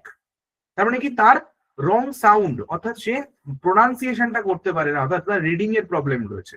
এরকম একটা বাচ্চাকে তোমাকে শেখাতে হবে। আচ্ছা, ধরো ডিসগ্রাফিয়া, অর্থাৎ একটা বাচ্চা রয়েছে, সেই বাচ্চাটার রাইটিং প্রবলেম, সে লিখতে পারে না, ঠিক আছে? তো তুমি বললে যে I am a good boy, এরকম ভাবে তুমি লিখতে বললে সে একটা বড় হাতের লিখছে, সে একটা ছোট হাতের লিখছে, এটাকে বলা হয় ডিসগ্রাফিয়া, এই রোগটাকে। তো ডিসগ্রাফিয়া রয়েছে। আচ্ছা, কেউ কোনো একটা বাচ্চা রয়েছে ধরো ডিসক্যালকুলিয়া, কথা কথা, ডিসক্যালকুলিয়াটা ইংরেজির ক্ষেত্রে আসছে না, তাও আমি বলে রাখলাম। তা ডিসক্যালকুলিয়া হচ্ছে কি, যখন তুমি কাউকে তখন ম্যাথ শেখাচ্ছ বা কিছু ক্যালকুলেশন করতে পারছে না ঠিকঠাক করে, ঠিক আছে? তো এরকম বিভিন্ন রকম রোগ আছে। আচ্ছা, ডিসপ্যাক্সিয়া বলে একটা রোগ আছে। ডিসপ্যাক্সিয়া হচ্ছে কি, যে তার ওই যে মানে জিভ এবং স্পিচ, মানে মুখ দিয়ে কথা বলা এবং জিভের সমস্যা, মানে তুমি বুক বলছো, সে বলছে উক, ঠিক আছে? তুমি ক্যাট বলছো, সে বলছে অ্যাট, এরকম। অর্থাৎ তার ওই যে মানে দাঁত এবং জিভের একটা সংযোগে যে কথাটা বেরিয়ে আসছে, সেই জায়গাটা একটা সমস্যা আছে। তো এরকম বিভিন্ন রকম সমস্যা, তুমি বিভিন্ন রিলিজিয়ান কাস্টের সমস্যা তো আছেই, বিভিন্ন বাচ্চারা থাকবে, তাদের বিভিন্ন রোগ থাকতে পারে, তাদেরকে তুমি কিভাবে ল্যাঙ্গুয়েজ শেখাবে, দ্যাট ইজ ইউর চ্যালেঞ্জেস। বোঝা গেছে? এরপরে নাম্বার 4 হচ্ছে আমরা evaluating language comprehension, proficiency, speaking, listening, reading, writing. তাহলে অলরেডি আমরা স্পিকিং, লিসেনিং, রিডিং, রাইটিংটা বলেছি। তার মধ্যে লিসেনিং এবং রিডিং এই দুটো আমরা বলেছিলাম যে রিসেপটিভ স্কিল, আর স্পিকিং এবং রাইটিং এটা বলেছিলাম প্রোডাক্টিভ স্কিল। এবার হচ্ছে evaluating language comprehension, proficiency. What is your understanding of comprehension? Comprehension ওয়ার্ডটার মধ্যেই একটা ওয়ার্ড রয়েছে, সেটা হচ্ছে কম্প্রিহেন্ড, মানে তোমাকে বুঝতে হবে, তোমাকে বুঝতে হবে, মানে তুমি how you are understanding a particular passage, that is very important. Within the limited time you have to understand the pros and cons of the matter. মানে কি, তুমি ধরো একটা বাচ্চাকে কম্প্রিহেনশন পড়াচ্ছ, একটা বাচ্চাকে পড়াচ্ছ, তুমি নিজের জন্য না, বাচ্চাকে পড়াতে হবে। এইবার তোমাকে ওই বাচ্চাটাকে ছেড়ে, মানে তোমার এই ক্লাসে ছেড়ে দেওয়া হলো যে তুমি এই ক্লাসের মধ্যে এই জিনিসটাকে পড়ে তাদেরকে বোঝানোর চেষ্টা করো। এইবার বাচ্চাটা তুমি যখন বলবে, দেখবে বাচ্চা কি আর ওই অত বড় বড় জিনিস মনে রাখতে পারবে? সে মনে রাখবে যে স্যার বলেছিল যে দুই বন্ধু একসাথে গেছিল, দুই বন্ধু গিয়ে যখন সেই একজন একটা যখন ভাল্লুক আসলো, সেই ভাল্লুকটা যখন আসলো, ভাল্লুকটা আসার সাথে সাথে দুই বন্ধুর মধ্যে একজন যে আর কি গাছে উঠতে পারতো, সে গাছে উঠে গেল, আর একজন উঠতে পারে না বলে দাঁড়িয়ে থাকলো। তো এখানে বোঝা যায় যে একটা বন্ধু অন্য বন্ধুর সাথে কিন্তু মানে বিশ্বাসঘাতকতা করলো, ঠিক আছে? বাচ্চা এইগুলো মনে রাখলো। সে এত কিছু মনে রাখলো না যে সে কখন কে প্ল্যান করলো, তার মনের মধ্যে কি ছিল, এইসব জিনিস নিয়ে তো বাচ্চাদের কোনো নেই। অর্থাৎ বাচ্চারা তার কিওয়ার্ড, অর্থাৎ তার মূল বক্তব্যগুলোকে মনে রাখবে, কিওয়ার্ড মনে রাখবে, ঠিক আছে? অথবা প্যাসেজটা কি বলছে, ঠিক আছে? প্যাসেজের কনক্লুডিং, মানে শেষটা কিভাবে হচ্ছে, আ friend in need is a friend in deed, ঠিক আছে? বিপদের সময় যে বন্ধু থাকে সেই হচ্ছে প্রকৃত বন্ধু, এইসব ব্যাপারগুলো আর কি, যেগুলো আমাদের মোরাল বা নীতি কথাগুলো, মোরালস রয়েছে আর কি। তো সেগুলোকে মনে রাখলো। অর্থাৎ তার কোনো একটা স্টোরি, তার থিমটাকে মনে রাখবে, বা সেই কনক্লুডিং ফ্যাক্টস, অর্থাৎ কিভাবে গল্পটা শেষ হচ্ছে, সেই জিনিসগুলো মনে রাখবে। তার মানে তার যে এই যে বোঝার ক্ষমতা, এই বোঝার আন্ডারস্ট্যান্ডিং এবিলিটি তৈরি করবে, যে তুমি যত কম্প্রিহেনশন পড়বে। বোঝা গেল? তুমি একটা কম্প্রিহেনশন পড়ছো মানে তোমার আন্ডারস্ট্যান্ডিং এবিলিটি গ্রো করছে। আচ্ছা, তাহলে এই তো আমরা চারটেই বলে দিলাম। আচ্ছা, এরপরে আরেকটা রয়েছে function of language, role of listening. তাহলে বুঝতেই পারছো লিসেনিং নিয়ে অনেক কিছু বললাম। লিসেনিং মানে হচ্ছে রিসেপটিভ স্কিল, যেখানে তুমি শুধুমাত্র শুনছো। তাহলে এর মধ্যে আমরা অনেক কিছু আলোচনা করেছি, প্যাসিভ স্কিল, অ্যাক্টিভ স্কিল আলোচনা করেছি, ঠিক, প্রোডাক্টিভ স্কিল আলোচনা করে ফেলেছি। আচ্ছা, চাঙ্কিং, এই তোমার স্ক্যানিং, স্কিনিং নিয়ে আলোচনা করে ফেলেছি, প্যাসিভ স্কিল, অ্যাক্টিভ স্কিল নিয়ে আলোচনা করেছি। তাহলে সব আশা করি ক্লিয়ার হয়ে গেছে। আচ্ছা, এরপরে দেখো রোল অফ স্পিকিং। আর স্পিকিং এর গুরুত্ব কি রয়েছে? অবশ্যই বলা। বলা মানে হচ্ছে প্রোডাক্টিভ স্কিল, এটা বুঝতেই পারছো। যখন তুমি কোনো কিছু বলছো, তার মানে তোমার কথা শুনছে আরেকজন, মানে এটা একটা বাইল্যাটারাল অ্যাপ্রোচ, ইউনিল্যাটারাল নয়। মানে এক পক্ষ শুধু বলেই যাচ্ছে এরকম না, আরেকজন তো শুনছে। শোনা এবং বলা এর মধ্যে কি হচ্ছে, ভাবের আদান প্রদান করছে, ল্যাঙ্গুয়েজ ডেভেলপ করছে আস্তে আস্তে। That is role of speaking, ঠিক আছে? এবং বিশেষ করে যে স্পোকেন ইংলিশের যে জায়গাটা, এখানে খুব গুরুত্বপূর্ণ হয়েছে। এরপরে হচ্ছে প্রিন্সিপালস অফ ইংলিশ। ইংরেজি ল্যাঙ্গুয়েজটা কোন কোন প্রিন্সিপালের উপর দাঁড়িয়ে রয়েছে। তাহলে এটাও খুব ইম্পর্টেন্ট যে প্রিন্সিপালস অফ ইংলিশ মানে মানে ইংলিশ ল্যাঙ্গুয়েজটা কোন কোন প্রিন্সিপালের উপর দাঁড়িয়ে রয়েছে। ঠিক আছে, তো বিভিন্ন মানে কি বলবো যে বিভিন্ন প্রিন্সিপাল হয়ে থাকে। ঠিক আছে, ধরো কি বলবো যে কি বলবো ধরো হচ্ছে তোমার বিভিন্ন ধরো ব্রেন একটা তুমি শেখাচ্ছ মানে বাচ্চাদেরকে ধরো তুমি কি কি শেখাচ্ছ, ইংরেজি শেখাবে। ঠিক আছে, প্রথমত তুমি একটু আগে তোমাদেরকে বললাম যে বাচ্চা বিভিন্ন প্রকারের এনভায়রনমেন্টের থেকে আসছে, তাহলে তার এনভায়রনমেন্ট আলাদা হতে পারে। তাহলে প্রথম তুমি যদি বলো বাচ্চারা ইংরেজি শিখতে চাইছে না, কথার কথা, তুমি বাচ্চা ইংরেজি শিখতেই চাইছে না, তুমি তাকে বাচ্চাকে শেখাবে। তোমার কি হবে, প্রথম তাকে মোটিভেট করো যে তুমি ইংরেজিটা শেখো, যে হোক করে শেখো। হ্যাঁ, তোমার ইংরেজি কাজে লাগবে, তুমি ইংরেজি বললে তুমি বিভিন্ন জিনিসপত্রের নামগুলো মনে রাখতে পারবে, এইসব বিভিন্ন রকম তুমি শেখাও, তাকে মোটিভেট করো। ঠিক আছে, তারপরে তার মধ্যে তুমি একটা মানে ইমোশন ট্রিগার করো, ইমোশন বা আবেগ, যে ইংরেজি শেখার জন্য আবেগ তৈরি করো। এরপরে তুমি তার কাছ থেকে এক্সপেক্ট করো, বলে তাকে বলো যে তুমি কালকে এরকম কিছু জিনিসপত্র পড়ে মনে আসবে, 10টা শব্দ ইংরেজিতে পড়ে আসবে, সেগুলোকে আমার এখানে এসে বলবে, এরকম বলছো। আচ্ছা, এবার যখন তুমি তারা বলবে যে যদি তোমরা 10টা বাক্য বা 10টা শব্দ বলতে পারো না, তাহলে কালকে তোমাদের জন্য কিছু গিফট দেবো, that is your incentive technique, মানে তুমি কিছু গিফট দেবে। তখন কি বাচ্চারা সেই আনন্দে কিন্তু দেখবে, গিফট মানে তুমি ধরো কিছু একটা চকলেট দেবে, তুমি একটা বই দেবে, খাতা দেবে, উপহার দেবে, তখন দেখে বাচ্চা সেই মোটিভেটেড হয়ে না সে কিন্তু পড়ে আসছে। ঠিক আছে, আচ্ছা, এবং 4 নম্বর হচ্ছে ইমিটেশন। ইমিটেট মানে হচ্ছে বাচ্চারা দেখবে নকল করে। যখন একটা বাড়িতে সবাই বই পড়ে না, একটা বাড়িতে দেখবে যখন মা বাবা বই পড়ছে, বাচ্চারা অটোমেটিক্যালি বই পড়বে। আর একটা বাচ্চা যখন দেখবে যখন মোবাইল নিয়ে বসে আছে, তখন তার মানে তার মা বাবাও দেখবে ওদিকে সাইডে মোবাইল নিয়ে বসে আছে। মানে সে যদি দেখে যে এনভায়রনমেন্টটা এমন যেখানে শুধুমাত্র বইপত্র নিয়ে আলোচনা হচ্ছে, বিভিন্ন গল্প নিয়ে আলোচনা হচ্ছে, তখন দেখবে সেও কিন্তু অটোমেটিক্যালি পড়তে অভ্যস্ত হয়ে যাবে। কারণ সে জানে আর কিছু করার নেই, আমার কাছে মোবাইল অপশন নেই বা আমার কাছে অন্য কোনো অপশন নেই। ঠিক আছে, তো খেলাধুলা করবো, তার সাথে পড়াশোনা করবো, এই। তাহলে এগুলো হচ্ছে ইমিটেশন। আচ্ছা, এরপর হচ্ছে হ্যাবিট ফরমেশন। বাচ্চাদের মধ্যে হ্যাবিট গ্রো করো যে তোমাকে ইংরেজিগুলো কিভাবে শিখতে হবে, মানে প্রতিদিন তোমাকে 10টা করে শব্দ শিখতে হবে, 10টা করে বাক্য তৈরি করতে হবে, এরকম ছোট ছোট করে কাজ দাও। মানে দেখবে যে ছোট ছোট রিওয়ার্ড তুমি যখন দেবে, ছোট ছোট টাস্ক দেবে না, সে আস্তে আস্তে মোটিভেটেড হয়ে যাবে। অর্থাৎ ইংরেজি ল্যাঙ্গুয়েজটা শেখার জন্য কোন কোন প্রিন্সিপাল বা নীতি অবলম্বন করা হয়েছে। তো এরকম বিভিন্ন রকম নীতি রয়েছে। Oral principal of oral approach, তোমরা মুখে মুখে বলে বলে কি হবে তুমি শেখাবে ইংরেজিটা, এরকম বিভিন্ন অ্যাপ্রোচ বা প্রিন্সিপালের মাধ্যমে ইংরেজি ল্যাঙ্গুয়েজটা তৈরি হচ্ছে। ঠিক আছে, এরপর হচ্ছে ল্যাঙ্গুয়েজ টিচিং। তো ল্যাঙ্গুয়েজ টিচিং অর্থাৎ তোমরা বুঝতেই পারছো যে ল্যাঙ্গুয়েজ টিচিং অর্থাৎ কাউকে আমি শেখাচ্ছি। তো ল্যাঙ্গুয়েজ টিচিং করতে গেলে মানে principal of English language teaching, মানে এই ব্যাপারটা হচ্ছে কোন কোন প্রিন্সিপালের মাধ্যমে আছে এবং কিভাবে শেখাবো, শেখানোর পদ্ধতিগুলো তোমাদের আলোচনা করে দিলাম। ঠিক আছে, এবার যেটা হচ্ছে আমাদের ইম্পর্টেন্ট সেটা হচ্ছে মানে আরেকটা জিনিস করতে পারো, সেটা হচ্ছে কি বাচ্চাদেরকে না কিছু শব্দ শেখাও এমন ভাবে তুমি যেগুলো বাচ্চারা না কোরিলেট করতে পারবে, অর্থাৎ তোমার জীবনের সাথে তার সম্পর্কিত কিছু শব্দগুলোকে শেখাবে, মানে that is your correlation with life. এটা আমরা করতে পারি ওখানটাতে। যাই হোক, এই হচ্ছে আমাদের ওখানটায় principles of English language teaching. এরপরে যেটা রয়েছে learning and acquisition, that is very important. What is learning, what is acquisition? দেখো, অ্যাকুইজিশন হচ্ছে এমন একটা জিনিস যেটা হচ্ছে ফ্রি ফ্লো, মানে আমরা যখন আমাদের মাতৃভাষা শেখার জন্য কি হয়, আমরা মাতৃভাষা অটোমেটিক্যালি শিখে যাই, যার জন্য কোনো প্রসেস লাগে না, সেটা হচ্ছে অ্যাকুইজিশন। আর লার্নিং হচ্ছে কি, তুমি যখন সেকেন্ড ল্যাঙ্গুয়েজ শিখতে চাইছো, মানে তুমি ধরো তোমার পেশার তাগিদে, তোমার কাজের তাগিদে, তোমার শেখার তাগিদে তুমি লার্ন করছো, মানে তুমি যখন সেকেন্ড ল্যাঙ্গুয়েজ শিখছো, তাহলে ফার্স্ট ল্যাঙ্গুয়েজ হচ্ছে অ্যাকুইজিশন আর সেকেন্ড ল্যাঙ্গুয়েজ হচ্ছে লার্নিং। তাহলে লার্নিং হচ্ছে কি সেকেন্ড ল্যাঙ্গুয়েজটাকে শেখার জন্য আমাদের কাজে লাগে। ঠিক আছে, তাহলে এই হচ্ছে লার্নিং অ্যাকুইজিশন। তাহলে এখান থেকে প্রশ্ন আসতে পারে যে এক লার্নিং এর ক্ষেত্রে লার্নিং হচ্ছে কি সিস্টেমেটিক অ্যাপ্রোচ নাকি সিস্টেমেটিক অ্যাপ্রোচ নয়? অবশ্যই হচ্ছে লার্নিং এর সিস্টেমেটিক অ্যাপ্রোচ হবে, কারণ তোমাকে কিছু নীতি অবলম্বন করতে হবে, প্রথা অবলম্বন করতে হবে, যে সিস্টেম অবলম্বন করতে হবে, যেটা আমি আজকে শিখবো, কালকে শিখবো, পরশুদিন শিখবো, এরকম ভাবে শিখতে হবে। কিন্তু অ্যাকুইজিশনের ক্ষেত্রে কিন্তু কোনো সিস্টেম অবলম্বন করতে হয় না, তুমি অটোমেটিক্যালি শিখে যাও, ন্যাচারালি শিখে যাও। ঠিক আছে, কিন্তু হ্যাঁ, তোমাকে ন্যাচারালি শিখতে হলে ভাষা শিখতে হবে। সেটা হচ্ছে আমরা ওই নম চস্কি বলেছিলেন যে যে তুমি যদি একটা বাচ্চাকে তোমার জন্মানোর পরেই তুমি ধরে নিচ্ছে এরকম একটা জায়গা যে জন্মগ্রহণ করছে, তুমি তাকে একটা জঙ্গলে ছেড়ে আসছো, তাহলে সে কি আর কি ভাষা শিখতে পারবে? না, এটা সবসময় মনে রাখবে, সে কখনোই ভাষা শিখতে পারবে না। কারণ ভাষা শিক্ষার প্রতিটা মানুষ ভাষা শিক্ষার এবিলিটি নিয়ে জন্মগ্রহণ করতে পারে, কিন্তু তার জন্য তার একটা এনভায়রনমেন্ট দরকার হয়। তুমি যদি তার এনভায়রনমেন্টে না দিতে পারো তাহলে সে ভাষাটা শিখবে কি করে?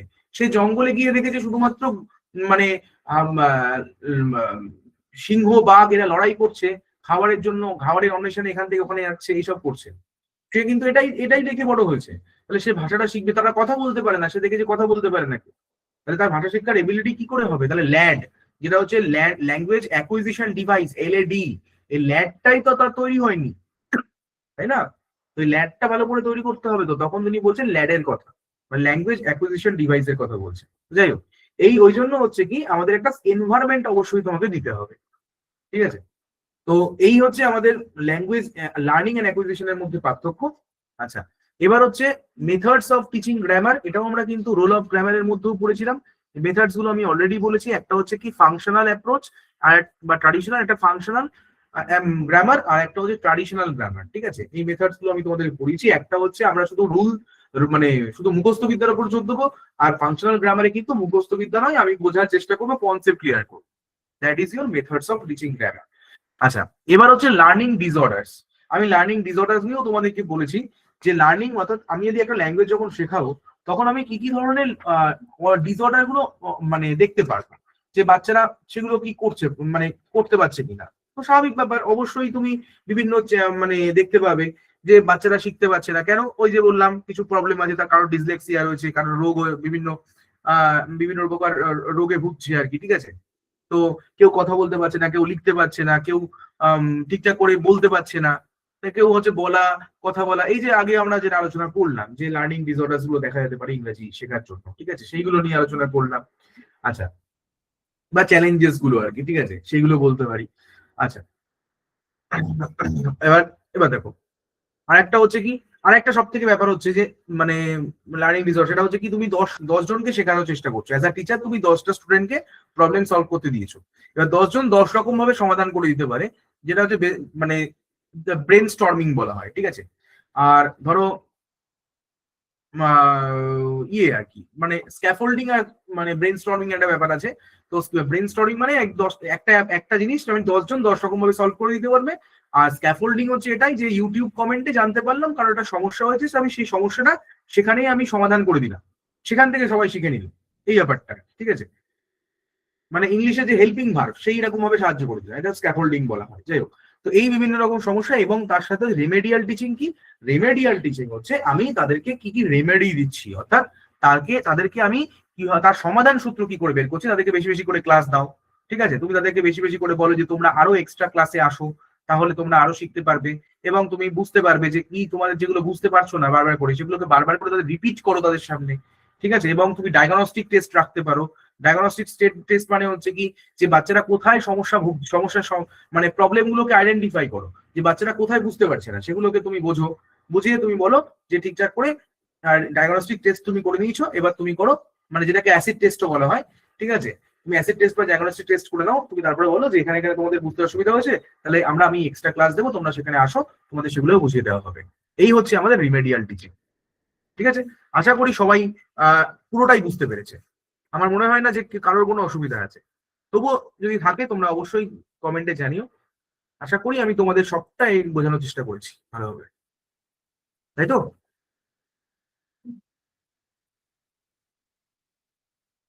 তাই তো নাকি?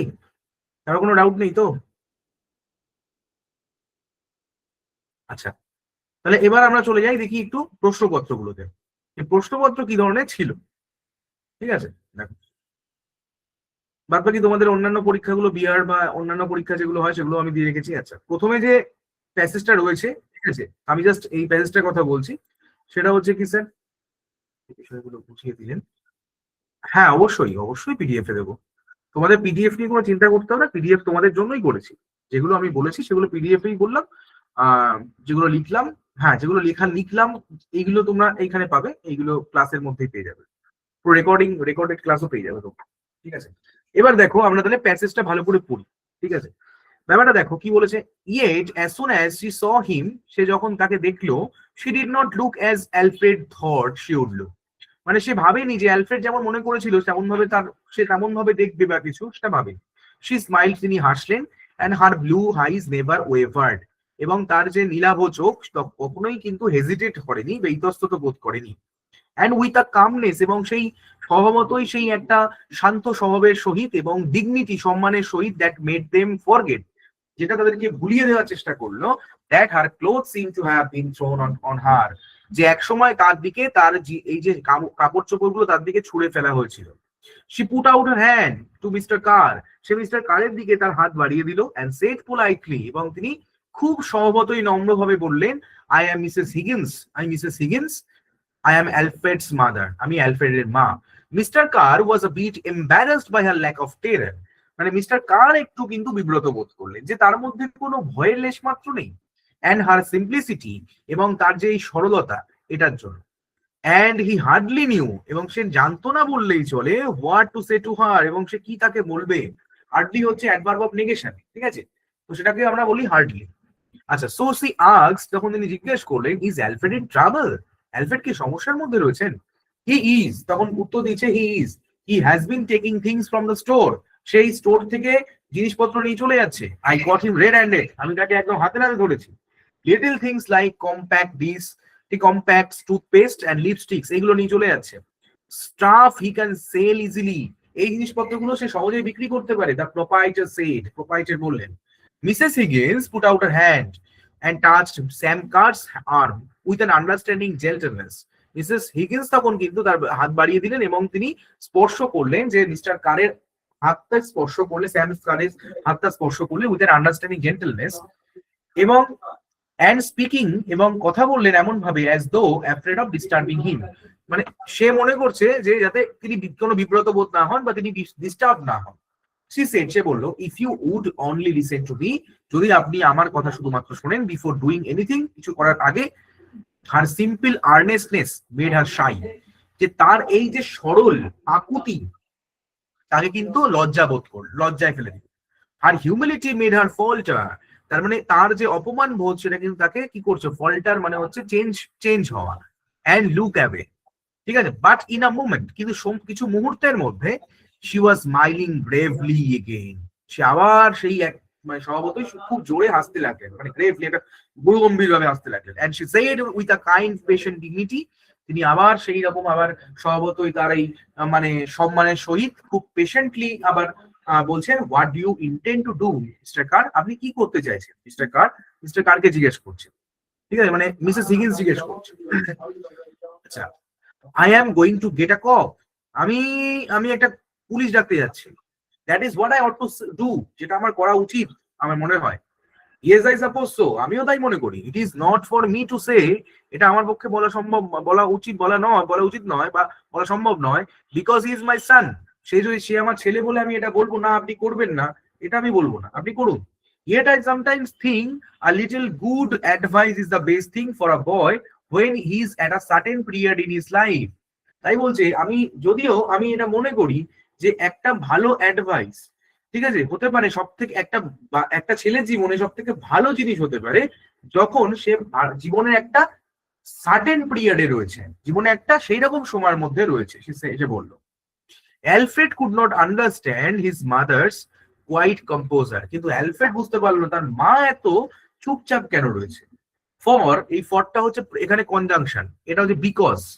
If they had been at home, যদি তারা বাড়িতে থাকতো না, and someone has suggested that, এবং কেউ একজন সাজেস্ট করেছে যে he was going to be arrested, ঠিক আছে, এবং যদি সে জানতো যে আমাকে যদি অ্যারেস্ট করা হতো, she knew, সে জানতো, she would be in a rage, প্রচন্ড রেগে যেত, and would cry out against him, এবং তার এগেনস্টে সে কিন্তু চিৎকার শুরু করে দিত, ঠিক আছে।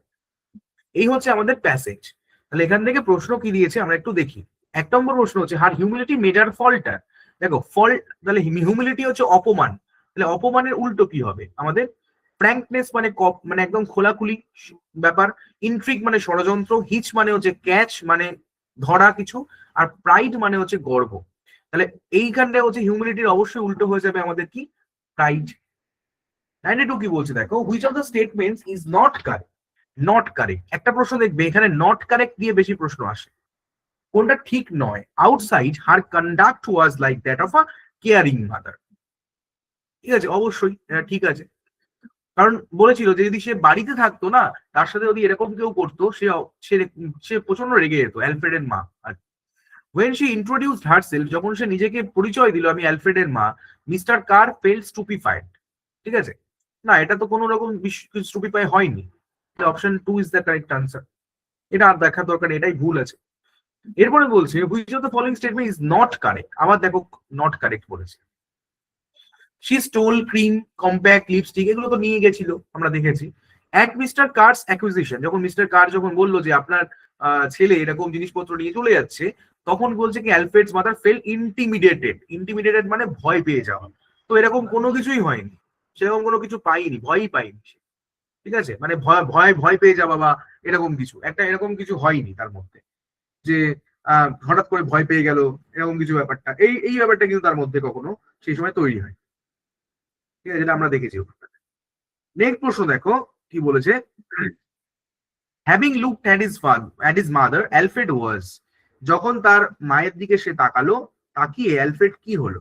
অ্যালফ্রেড তখন কি হয়েছিল? Alfred was surprised. অবশ্যই সে কিন্তু প্রচন্ড সারপ্রাইজড হয়ে গেছিল। কারণ কি, মা যদি অন্য সময় হতো তাহলে এতক্ষণ তো মা তাকে বকতো, তাকে তো উল্টো পাল্টা বলে দিত। ঠিক আছে, এই ব্যাপারটা। আচ্ছা, এবার দেখো বলেছে 95 A identification of parts of speech, যেটা প্রশ্ন বলেছিলাম সেটা, বা ক্লজ আইডেন্টিফিকেশন বলেছে এখানটাতে। দেখো, হি হার্ডলি নিউ, সে প্রায় জানতো না বললেই চলে, what to say to her. অর্থাৎ what to say to her এই জিনিসটা এখানে কি ক্লজ হিসেবে ব্যবহৃত হয়েছে। তাহলে দেখো, এই ভার্বকে যখন তুমি হোয়াট দিয়ে প্রশ্ন করছো, ভার্বকে যখন তুমি হোয়াট দিয়ে প্রশ্ন করবে না, তুমি কি পাবে? নাউন ক্লজ পাবে। ঠিক আছে, মনে রাখবে। কারণ হোয়াট, এই হু আর হোয়াট, হু আর তার সাথে হুম এবং হোয়াট, এই তিনটের উত্তর সবসময় যে এই তিনটের উত্তরে যে আসে, মনে রাখবে সবসময় নাউন না হলে প্রোনাউন হয়, সে নাউন বা প্রোনাউন হয়। তারপরে দেখো, নাউন প্রোনাউন ক্লজ তো হয় না, তাহলে অবশ্যই আমাদের নাউন ক্লজ হবে, কারণ এটা অবজেক্ট আকারে কাজ করছে। হয়ে গেল, খুব ইজি, এই কনসেপ্ট গুলো থাকে, খুব ইজি হয়ে যাবে। আচ্ছা, এখানে কিছু প্রশ্ন আছে, প্রশ্নগুলো আমি বলছি না, আমি গ্রামারের জায়গাগুলো দেখে নিই একটু। কি বলেছে, dash made them forget that her cloth seemed. তাহলে এখানে বলেছে এই দ্যাটটা কি পার্টস অফ স্পিচ। দেখো বলেছে identification of parts of speech থেকে বলেছিলাম প্রশ্ন এসেছে। দেখো দি আন্ডারলাইন ওয়ার্ড, অর্থাৎ দ্যাটটা এখানে কি অর্থে ব্যবহৃত হয়েছে। তাহলে খুব সোজা, কারণ এখানটায় হার ক্লোথ সাবজেক্ট, এখানে ভার্ব, এখানেও হচ্ছে সাবজেক্ট এবং ভার্ব। তাহলে আমরা জানি এই সাবজেক্ট আর ভার্ব নিয়ে, মানে একটা সাবজেক্ট, ওয়ান সাবজেক্ট আর একটা ফাইনাইট ভার্ব, এই দুটো নিয়ে ক্লজ তৈরি হয়। তাহলে এইদিকে একটা ক্লজ তৈরি হচ্ছে, এখানে একটা ক্লজ তৈরি হচ্ছে, দুটো ক্লজ হচ্ছে কি, এই দুটো ক্লজের মাঝখানে দ্যাট বসে আছে, তাহলে এটা অবশ্যই একটা কনজাংশন। দুটো ক্লজের কানেক্টার তো কনজাংশন হয় না এটা। আচ্ছা, আর ব্লু আইজ নেভার ওয়েভার্ড, তাহলে তার যে নীলাভ চোখ কখনো কি করেনি, হেজিটেটেড, মানে ইতস্তত বোধ বা কিছু করা এরকম করেনি, এই জিনিসটা বলেছে। ঠিক আছে, আচ্ছা আমার একটা প্রশ্ন দিয়েছি, এটা তোমরা পারবে, এগুলো এটা করবে।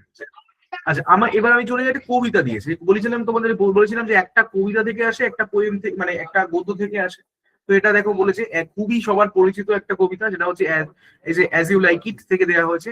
All the world is a stage, এই পৃথিবীটা হচ্ছে একটা রঙ্গমঞ্চ বা নাট্যশালা, যেখানে যেখানে and all the men and women merely players, যেখানে সমস্ত মানুষ, অর্থাৎ যারা আমরা ছেলে এবং মেয়েরা সবাই এখানে প্লেয়ার্স, মানে তারা নাটক, তারা হচ্ছে প্লেয়ার, মানে অভিনয় করছে।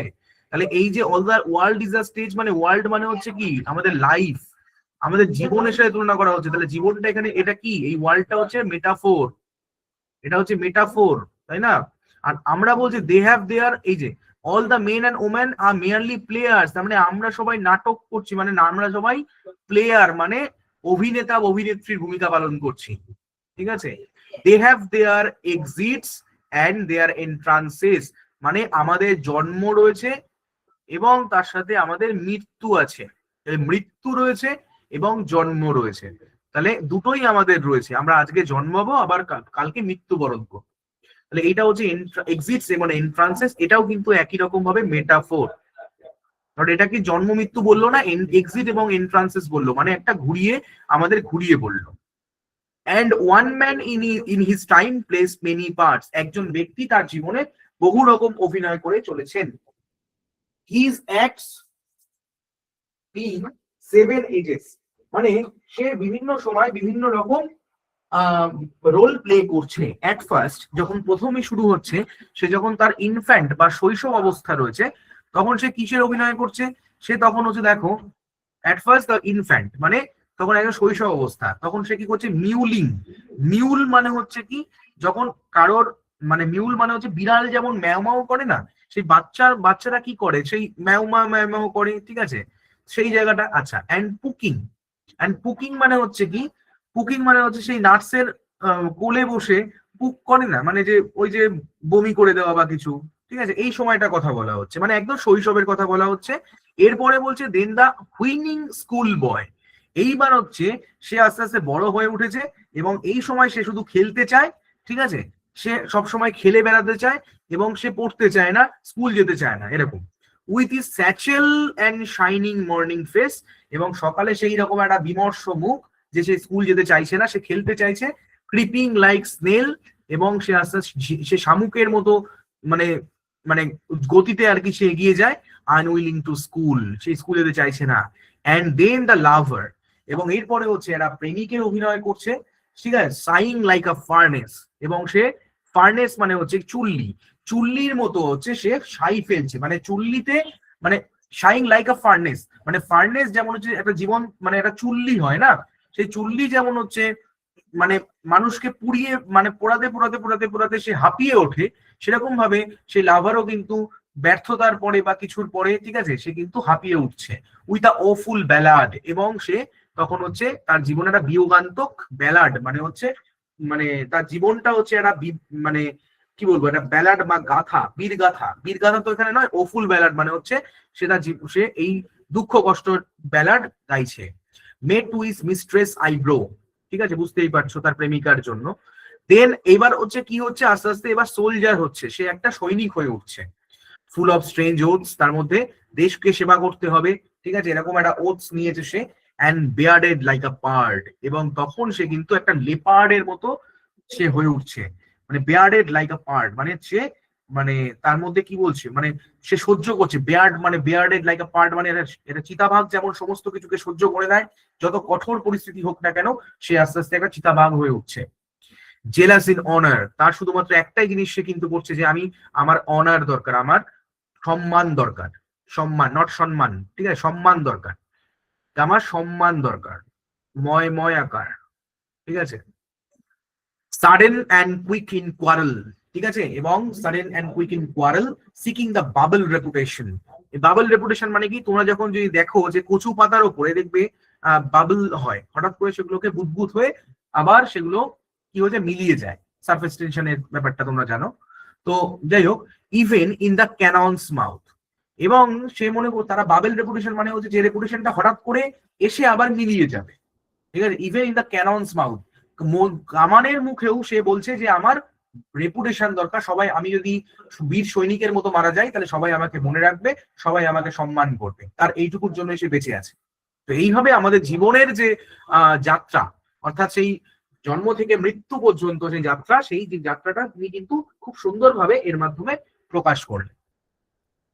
তাহলে এবার কি বলেছে, what do all men and women do, প্রশ্ন করেছে, ঠিক আছে সবাই আমরা কি করছি, পারফর্ম আওয়ার ডিউটিস, ঠিক আছে বুঝতে পারছি, perform various roles in life. এইবার দেখো প্রশ্ন করেছে এই যে ফিগার অফ স্পিচ থেকে, দে আর এক্সিটস এন্ড এন্ট্রান্সেস, তাহলে এক্সিট মানে হচ্ছে ডেথ বললাম, এন্ট্রান্স মানে হচ্ছে বার্থ, তাহলে দেখো তার মানে কি হয়ে যাবে এটা মেটাফোর। এবার তো অপশনে কি বলে, পার্সনিফিকেশন অলরেডি আলোচনা করেছি, হাইপারবোল আলোচনা করেছিলাম, সিমিলি আলোচনা করেছিলাম, দেখেছো চারটেই অপশন প্রিভিয়াস ইয়ারে এসছে, তাই চারটে থেকে আমি আলোচনা করেছিলাম। যখন রেগুলার ক্লাস করবো তখন আমরা পুরো রেটোরিক্যাল স্পিচ গুলো নিয়ে আলোচনা করে দেবো, ঠিক আছে।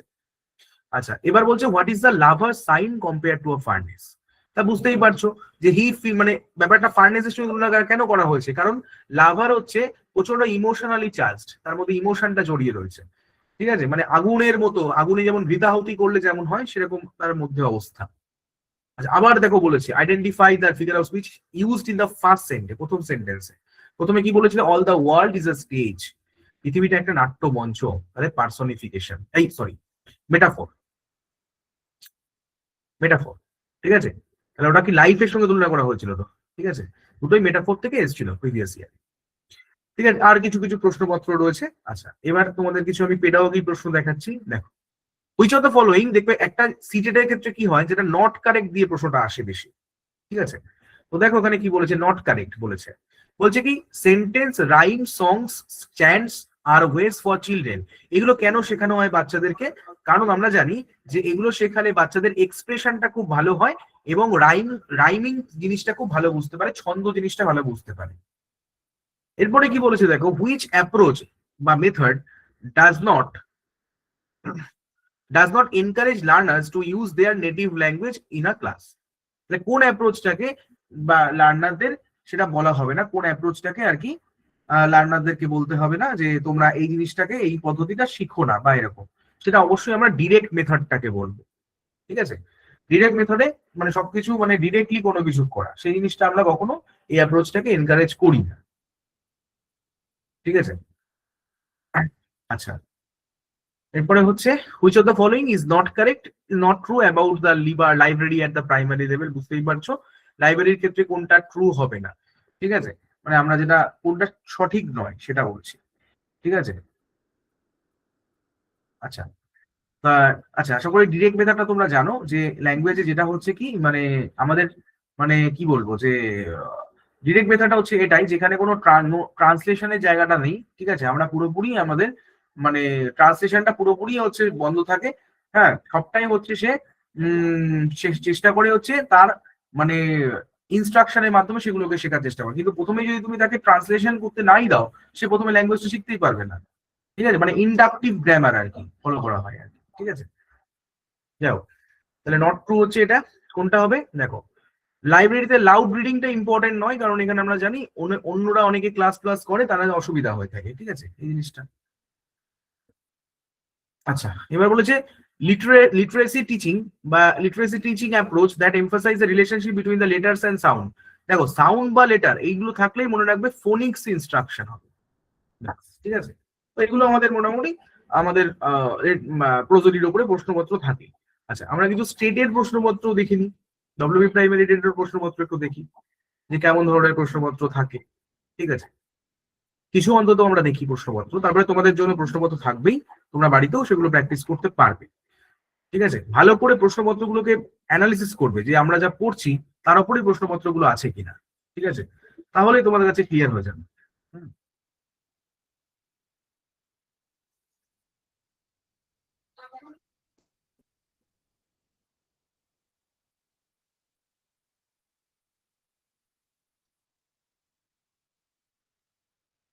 আচ্ছা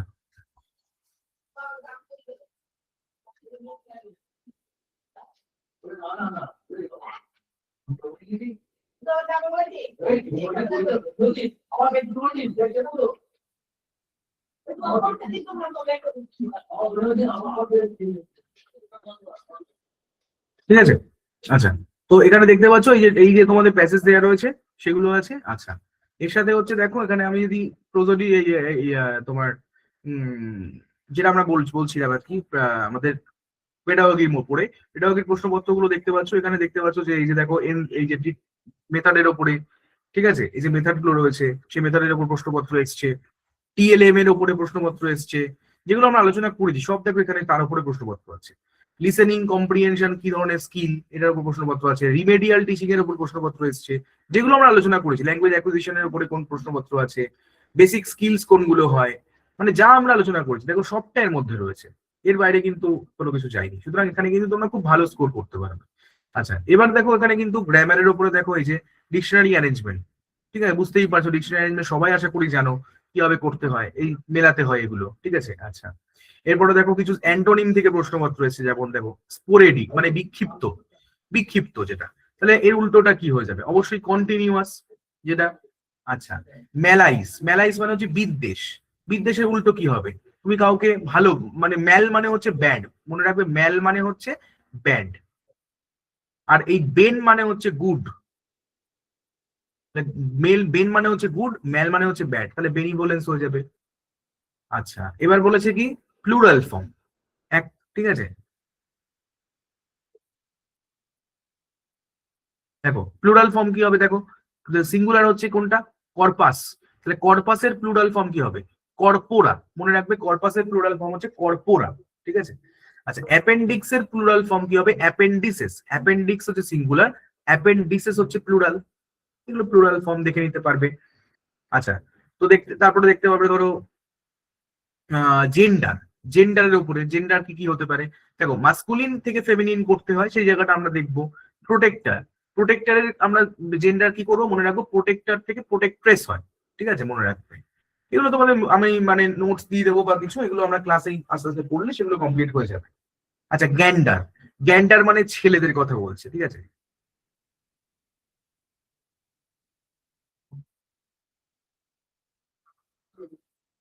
ঠিক আছে গ্যান্ডার,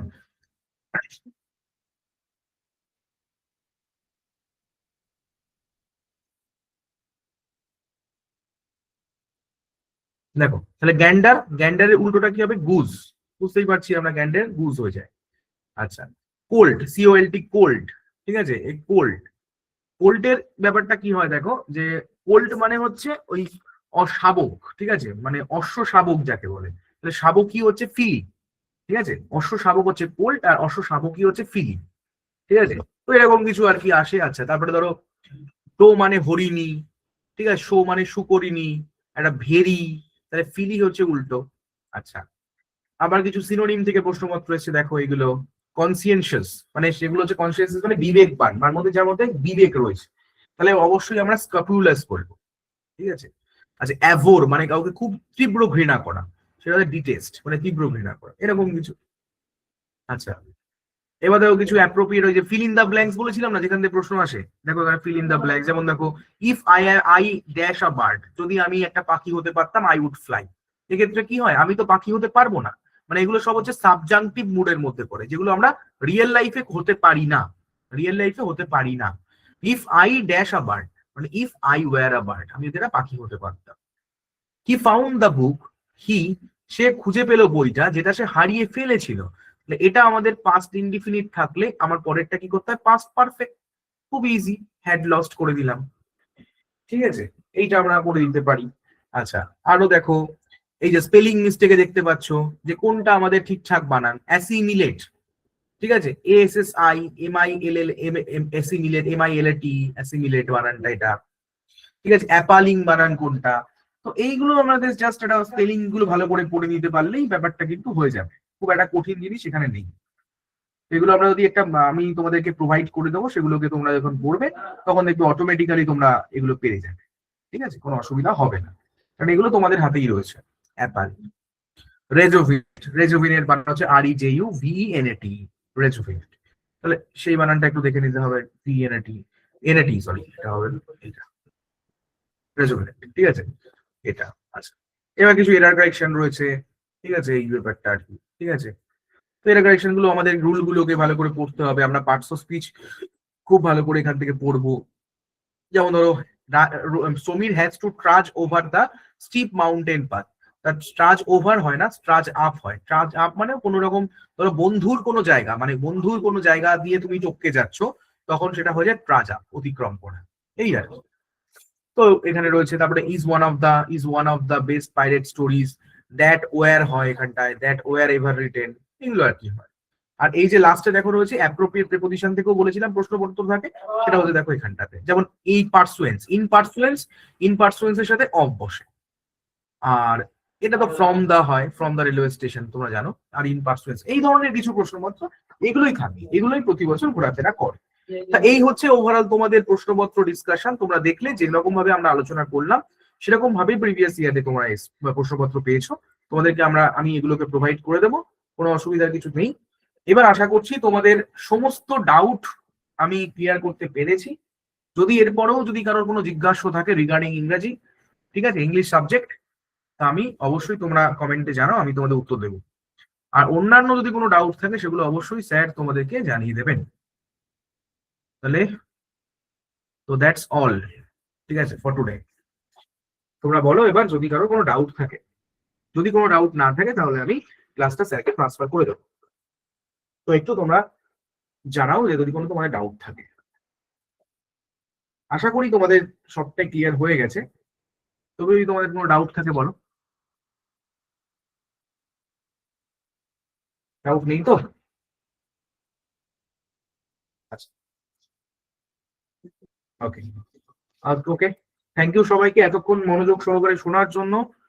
আশা করি তোমাদের সবে ডাউট কিছু নেই। আচ্ছা কোনো টেক্সট আমি পাইনি, থ্যাংক ইউ। হ্যাঁ, অবশ্যই অবশ্যই দিয়ে দেবো, ওগুলো নিয়ে কোনো চিন্তা নেই, ঠিক আছে। ভোকাবুলারি তোমাদেরকে আমি দিয়ে দেবো ক্লাসে, ঠিক আছে। ওগুলো আমার ডিউটি, আমি তোমাদের করে দেবো, ঠিক আছে। তোমরা জাস্ট মুখস্থ করবে ভোকাবুলারি। আচ্ছা, আমি মানে এরার কারেকশন ইমপ্রুভমেন্ট কিভাবে করতে হবে, তার রুলস থেকে শুরু করে সবটাই আমি ক্লাসে মানে পড়াবো, ঠিক আছে। স্যার তোমাদেরকে নিশ্চয়ই বলে দিয়েছেন, ঠিক আছে, তোমরা কি সবই জানো। তো ওইসব ব্যাপারে স্যারের সময় তুমি জিজ্ঞেস করে দেবে, তোমরা রেগুলার ক্লাসে যখন দেখবে তখন ব্যাপারটা ক্লিয়ার হয়ে যাবে। সবটাই আমি তোমাদের ক্লাসে ধরে ধরে করাবো, ঠিক আছে। আর সমস্ত ভোকাবুলারি আমি তোমাদেরকে দিয়ে দেবো, এবং কিভাবে ভোকাবুলারি পড়তে হবে সেগুলো আমি করবো, ক্লাসে দেখিয়ে দেবো। খুবই ইজি ভাবে আমরা ভোকাবুলারি মনে রাখতে পারবো, কিছু ট্রিকও তোমাদেরকে শিখিয়ে দেবো, ঠিক আছে। ওটা নিয়ে কোনো সমস্যা। Okay, thanks to all of you. তাহলে আমি ক্লাসটা ট্রান্সফার করছি স্যারকে। Thank you, good night all. Sir. হ্যাঁ স্যার, হয়ে গেছে। Okay okay, thank you sir. Hmm. আমি একটু তোমাদের গ্রুপটা ওপেন করে দিচ্ছি, একটা মিনিট আমাকে টাইম দাও, জাস্ট গ্রুপটা ওপেন করে দিচ্ছি, একটা মিনিট জাস্ট আমাকে টাইম দাও।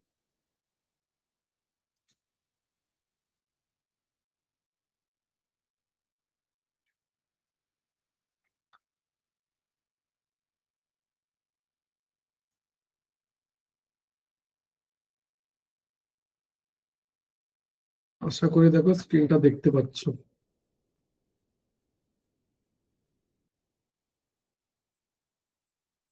আমি তোমাদের গ্রুপে একটা লিংক শেয়ার করছি, যদি একটা দুটো সেন্টেন্সে তোমাদের একটু ফিডব্যাক শেয়ার করো, এটা সবার কাছে রিকোয়েস্ট রইলো, যদি একটা দুটো সেন্টেন্সে তোমাদের একটু ফিডব্যাক শেয়ার করো।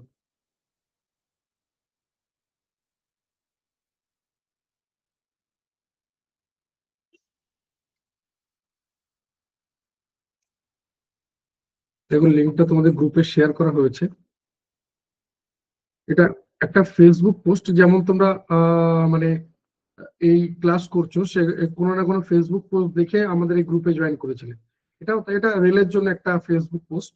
একটু যদি একটা দুটো সেন্টেন্সে তোমাদের একটু ফিডব্যাক শেয়ার করো, মানে তোমরা ক্লাস করছো, তোমরা সব থেকে ভালো বলতে পারবে। এবার সেটাই যে আমি ইয়ে শুধু বলছি না যে শুধু ভালো লেখো, তোমার যদি মনে হচ্ছে না কোথাও ভালো কোনো অসুবিধা হচ্ছে বা কোনো কিছু, সেটাও লিখতে পারো, কোনো অসুবিধা নেই। কিন্তু তোমার থেকে যদি এই এতে দু চারটে যদি পজিটিভ ফিডব্যাক পাওয়া যায়, অন্তত পোস্টের রিচ একটু বাড়বে, এই আর অন্য কোনো উদ্দেশ্য না। যে হ্যাঁ এরকম ভাবে ক্লাস হয় বা যা কিছু, বা যেরকম ক্লাস দেখছো ঠিক সেই রকমই ক্লাস হবে। এই যেরকম ভাবে ক্লাস তোমরা দেখছো ঠিক এইরকম ভাবেই ক্লাসগুলো হবে। একটু যদি একটা দুটো সেন্টেন্সে তোমরা একটু ফিডব্যাক শেয়ার করো, এটা সবার কাছে রিকোয়েস্ট রইলো। দেখো গ্রুপে আমি লিঙ্ক শেয়ার করলাম একটু আগে, তাই বেশি সময় নেবো না। আর রেকর্ডিং ক্লাস পিডিএফ নোটস এর জন্য আমি সিক্রেট কোড শেয়ার করে দিচ্ছি। একটু যদি তোমরা একটা দুটো সেন্টেন্সে তোমাদের একটু ফিডব্যাক শেয়ার করো।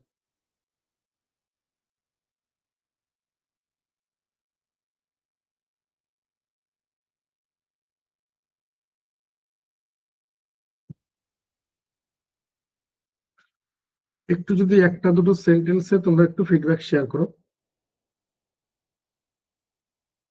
দেখো তোমাদের গ্রুপে একটা লিঙ্ক শেয়ার করলাম,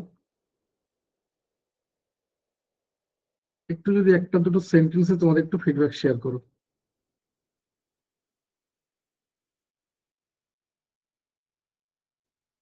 সবার কাছে রিকোয়েস্ট রইলো, যদি সম্ভব হয় একটু একটা দুটো সেন্টেন্সে একটু ফিডব্যাক শেয়ার করো।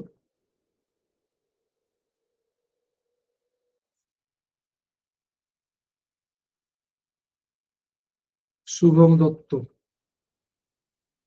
থ্যাংক ইউ ভাই।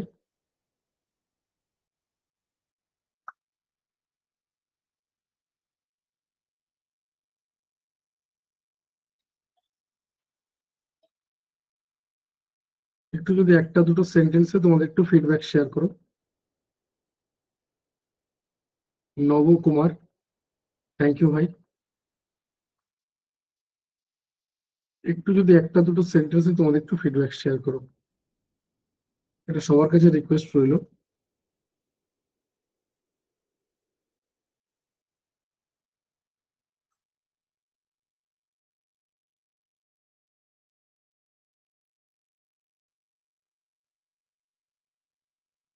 সুপ্রভা নন্দী, অসংখ্য ধন্যবাদ সুপ্রভা এত বড় করে লেখার জন্য। সুপ্রভা অসংখ্য ধন্যবাদ।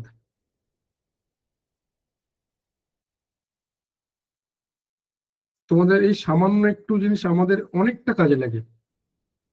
তোমাদের কাছে এটা সামান্য মনে হলো, আমাদের জন্য এটা অনেকটা। Suparna Sharma, thank you Suparna, thank you so much. একটু যদি একটা দুটো সেন্টেন্সে তোমাদের একটু ফিডব্যাক শেয়ার করো, আর কিছুই না। আর তোমাদের দেখবে গ্রুপে আমি হোয়াটসঅ্যাপ চ্যানেল বা টেলিগ্রাম চ্যানেল লিংক শেয়ার করেছি, ওখানে জয়েন করে যাও, প্রচুর ইনফরমেশন ওখান থেকে পেয়ে যাবে। প্রতিদিন প্রচুর ইনফরমেশন পেয়ে যাবে, যেটা তোমার কাজে লাগবেই। আমি কোডে চলে গেলাম। দেখো, যে শুধুমাত্র টাইপ করে পাঠাবে, কোনো রকম স্ক্রিনশট বা ছবি তুলে পাঠাবে না। আবারও বলছি, যেটা বারবার বলে থাকি, কোনো রকম স্ক্রিনশট বা ছবি তুলে পাঠাবে না। রেল গ্রুপ ডি, দেখো এখানে আমি আর কোনো কিছু দিতে যাচ্ছি না। রেল গ্রুপ ডিতে মূলত রয়েছে ম্যাথ, ইংলিশ, ভুল বললাম, ম্যাথ রিজনিং, ইংলিশ ওখানে থাকে না, ম্যাথ রিজনিং ওখানে, সায়েন্স আলাদা থাকে, আর কারেন্ট অ্যাফেয়ার্স, স্ট্যাটিক জিকে, মানে জিকে, জিএস, কারেন্ট অ্যাফেয়ার্স, এই পার্টগুলো ওখানে গুরুত্বপূর্ণ বলতে গেলে এই জিকে, জিএস, কারেন্ট অ্যাফেয়ার্স খুব গুরুত্বপূর্ণ। এই কারণেই বলছি, যেহেতু ওখানে তোমার এটা যে কারেন্ট অ্যাফেয়ার্স, তার তো কোনো লিমিট হয় না, বাউন্ডারি হয় না, তার জন্য এতটা গুরুত্ব। যেখানে ম্যাথ রিজনিং আমি এতটা গুরুত্ব দিচ্ছি না এই কারণে, কারণ একটা লিমিট আছে, একটা নির্দিষ্ট সিলেবাস আছে, বলা যায় এতগুলো চ্যাপ্টার, এতগুলো টপিকের মধ্যে কোশ্চেন হবে। হ্যাঁ, হয়তো অনেক বেশি অনেক কিছু রয়েছে, কিন্তু কাউন্টেবল এটাই, কিন্তু এই জায়গাগুলো কাউন্টেবল না। প্লাস রেল জিকে কোশ্চেন, মানে সায়েন্সের ক্ষেত্রে জিকে কোশ্চেন খুব ভালো, মানে বেসিক ভেবো না, এটা একটা মোটামুটি একটা স্ট্যান্ডার্ড কোশ্চেন করে, মোটামুটি একটা স্ট্যান্ডার্ড কোশ্চেন করে, এই আর কি। চলো আমি এতে চলে গেলাম, কোডে চলে গেলাম। কোডের ক্ষেত্রে যেটা বলা, শুধুমাত্র হোয়াটসঅ্যাপ করবে, অন্য কোনো ফরম্যাটে কিন্তু পাঠাবে না।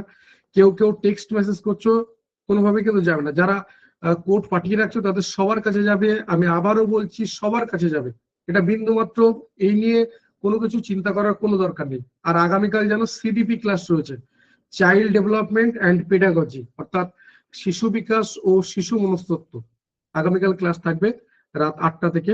খুব গুরুত্বপূর্ণ, সবার জন্য ম্যান্ডেটারি, অর্থাৎ তুমি যে ধরনের পরীক্ষা দাও না কেন, তা সে প্রাইমারি টেট বা আপার প্রাইমারি টেট, বা ওদিকে সিটেট পেপার 1 বা পেপার 2, সবার জন্য mandatory subject CDP, child development and pedagogy. প্রচুর কিছু রয়েছে, বেশ ভালো সাবজেক্ট, মানে পড়তে ভালো লাগে, যাদের ইন্টারেস্ট রয়েছে এই জায়গাগুলো, যারা ভালোবাসো তাদের জন্য খুব ইন্টারেস্টিং। আবার অনেকের কাছে এটা বেশ বোরিং মনে হয়, ডিপেন্ড করছে তুমি কিভাবে সাবজেক্টটাকে দেখো, এই আর কি। এটা রয়েছে সবার জন্য আগামীকাল সিডিপি ক্লাস। তো আগামীকাল ক্লাস করার পর মানে যেটা হবে, মানে রেগুলার যেমন আজকের ক্লাস আমি অ্যাজিউম করেছিলাম, তোমরা কি পেয়েছো না পেয়েছো, আগামীকাল ক্লাসের ক্ষেত্রে বলে রাখি, ক্লাস কেমন কি হবে সে তো তোমরা বলবে, ফিডব্যাক নেবো। আগামীকাল ক্লাসে যেটা হবে যে একজন ম্যাডাম থাকবেন, তো দেখবে যে একজন টিচার, ম্যাডাম বা স্যার, একজন টিচার কিভাবে স্টুডেন্টের মধ্যে এনার্জি চ্যানেলাইজ করতে পারে, সেই ব্যাপারগুলো খুব ভালো করে কালকের ক্লাসে বুঝতে পারবে। মানে তুমি আহ তোমার অনেক একটু সময় পাবে না, যে যেখান থেকে তোমার কনসেন্ট্রেশন ব্রেক হচ্ছে, এই সময়টুকু তুমি পাবে না। এবার আমি অ্যাজিউম করে রাখলাম, আগামীকাল ক্লাস করার পর তোমার থেকে জানবো বা শুনবো যে হ্যাঁ, কতটা কি ঠিক বললাম বা ভুল বললাম। সিক্রেট কোডে চলে আসি। সিক্রেট কোড যেটা হাইলাইট করা রয়েছে, এটা হচ্ছে সিক্রেট কোড 2026 মাই লাকি ইয়ার। প্রত্যেক দিনের কোডটাকে একটু মনে করার চেষ্টা করো, দেখো কি রয়েছে। যারা প্রথম দিন থেকে ক্লাস করছো, আজ চতুর্থ দিনের ক্লাস হয়ে গেল, আগামীকাল পঞ্চম দিনের ক্লাস, সিডিপি ক্লাস রয়েছে। যারা পরপর প্রত্যেকদিন ক্লাস করছো, প্রত্যেকদিনের কোডটা দেখে বুঝতে পারছো যেটা ঠিক যতটা কোড, তার থেকেও এর মধ্যে কিছু অন্য কিছু না কিছু রয়েছে। নাম্বারটা সেম আছে, যে নাম্বারটা তোমাদের গ্রুপেও আছে, এই নাম্বারটা কিন্তু তোমাদের গ্রুপে আছে, হোয়াটসঅ্যাপ গ্রুপে আছে। আমি তোমাদেরকে আরো স্পষ্ট করে বলে দিই, আগামীকাল ক্লাসে আমি এই রেকর্ডিং ক্লাস পিডিএফ নোটস নিয়ে একদম স্পষ্ট কথা বলে দেবো, যে কখন যাচ্ছে, কবে যাচ্ছে। ঠিক আছে, এবার ফাইনাল তো, এই নিয়ে আর বিন্দু মাত্র দ্বিধা রাখার কোনো দরকার নেই। আগামীকাল লাইভ ক্লাসে আমি জানিয়ে দেবো যে রেকর্ডিং ক্লাস পিডিএফ নোটস কবে, কখন, কিভাবে যাচ্ছে। যারা সিক্রেট কোড পাঠাচ্ছ তাদের সবার কাছে যাবে, আবারও বলছি সবার কাছে যাবে। একটু ধৈর্য রাখো, একটু কোঅপারেট করো। কোড হচ্ছে 2026 মাই লাকি ইয়ার, শুধু এইটুকু টাইপ করে পাঠাও, 6291515887, শুধু এই নাম্বারে টাইপ করে পাঠিয়ে রাখো, অন্য কোনো ফরম্যাটে পাঠিও না, শুধুমাত্র টাইপ করে পাঠিয়ে রাখো, অন্য কোনো ফরম্যাটে পাঠিও না। 2026 মাই লাকি ইয়ার, 2026 মাই লাকি ইয়ার।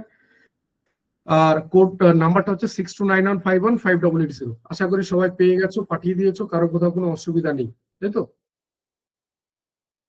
নেক্সট যেটা বলার যে যদিও তোমাদের অ্যাটেন্ডেন্স যা দরকার পড়ে না এগুলো, কারণ তোমরা অনেকটাই জানো এই আর কি। শুধু এই কয়েকটা কথা জাস্ট বলতে চাই যে বারবার বলছি, খুব ছোট ছোট জায়গাগুলোকে টিউনিং করার চেষ্টা করো প্রত্যেকদিন। খুব ছোট ছোট জায়গাগুলোকে প্রতিদিন টিউনিং করো। মানে এটা ভেবো না যে তুমি একদিনে বিরাট কিছু করতে পারবে, বা এখন ভাবছো প্ল্যান করছো ঠিক আছে শীতকালটা শেষ হয়ে যাক, গরমকাল পড়ুক, তারা ফাটিয়ে দেবো। দেখবে কোনোদিন সে সময় আসছে না, বরং তুমি হয়তো ফেটে গেছো কোথা থেকে। তো এই ফাটিয়ে দেওয়ার জন্য ওয়েট করো না, শুরুটা আজকে থেকে করো। খুব ছোট্ট জায়গা থেকে শুরু হোক। মানে আমি কিছু একটা করতে চাইছি, তার জন্য একটা রুট ম্যাপ তৈরি করতে চাইছি, আজ একটা খাতা কিনতে হবে আমাকে, এটা দিয়ে শুরু করো। একটা খাতা কিনেছো, সেটাতে শুরু করো, এটাও তোমার একটা কাজের মধ্যে। বিশ্বাস করো এই জায়গাগুলো থেকেই তোমার কিন্তু ওই ছোট্ট একটা স্টেপ তোমাকে অনেক দূর এগিয়ে নিয়ে যাবে, যেটা তুমি ভাবতেও পারবে না। বারবার বলছি এই ছোট্ট ছোট্ট জায়গাগুলো থেকে ট্রাই করো। মানে আমি তোমাদেরকে বা অন্যভাবে এই ব্যাপারগুলোকে বলা যায় যে আমি জিজ্ঞাসা করি তোমাকে, আচ্ছা ক্যান্সার বলে কোনো রোগ হয়? জিজ্ঞাসা করি ক্যান্সার বলে কোনো রোগ হয়? সবাই বলবে হ্যাঁ স্যার ক্যান্সার বলে তো রোগ হয়, সবাই আমরা জানি ক্যান্সার বলে রোগ হয়। কিন্তু যদি বলি না ক্যান্সার বলে অ্যাকচুয়ালি কোনো রোগ হয় না, ক্যান্সার কোনো রোগ হয় না, ওটা শুধু একটা গালভরা নাম মাত্র। মানে তুমি প্রতিদিন এই যে অবহেলা করছো, যে টাইমলি খাচ্ছ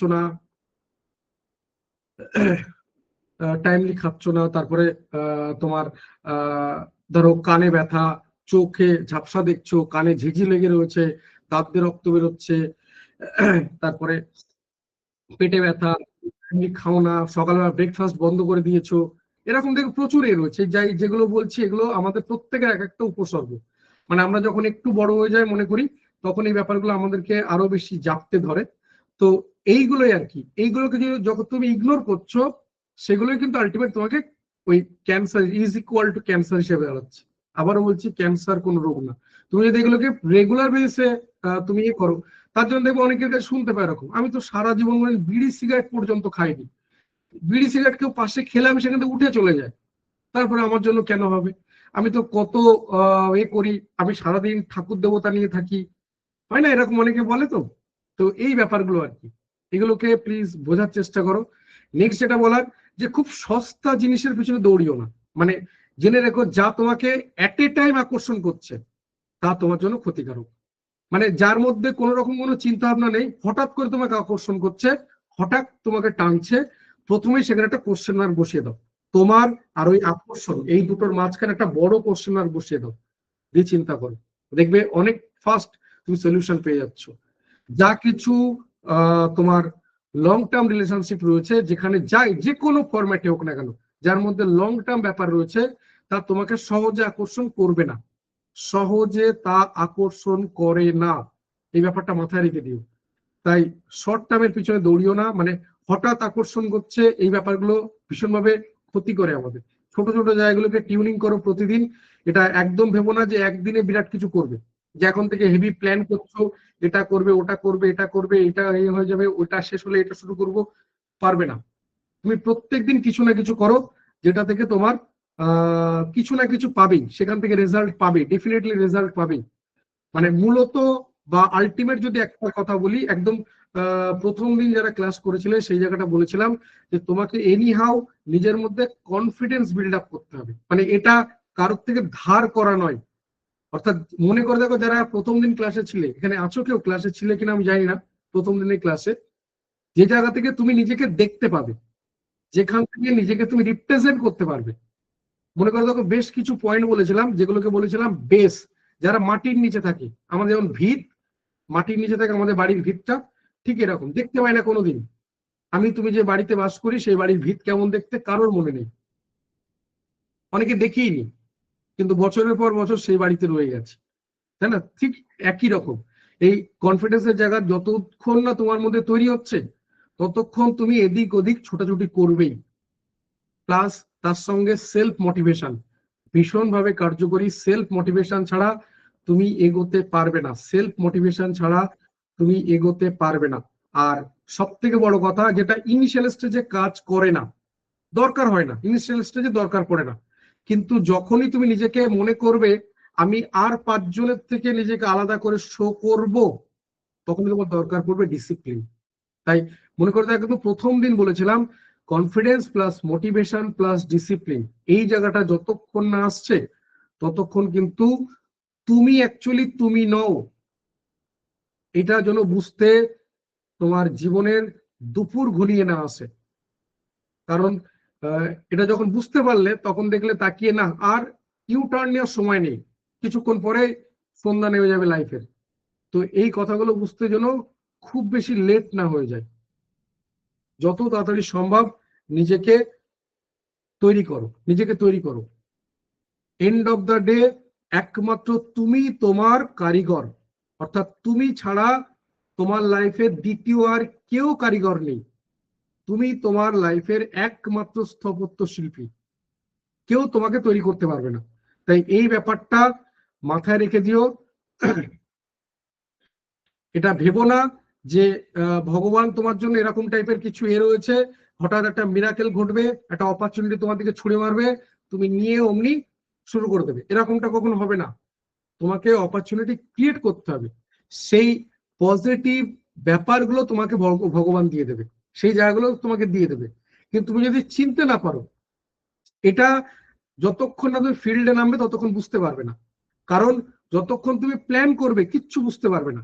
ভেবে দেখো যে কোনো কিছুতে, যে আজ যে পার্টে তুমি নিজেকে মোটামুটি একটা স্ট্রং বা মোটামুটি নিজেকে কিছু একটা মনে করো যে আমি এই পার্টটা জানি, পারি, কাউকে টিউশন দিতে পারবো, কাউকে এই নিয়ে আমি 4টে জ্ঞান দিতে পারবো, এরকম যে জায়গাটা রয়েছে সেখানে ভেবে দেখো প্রথম কথা প্রচুর হার্ডওয়ার্ক করেছো, সেখানে প্রচুর স্যাক্রিফাইস রয়েছে।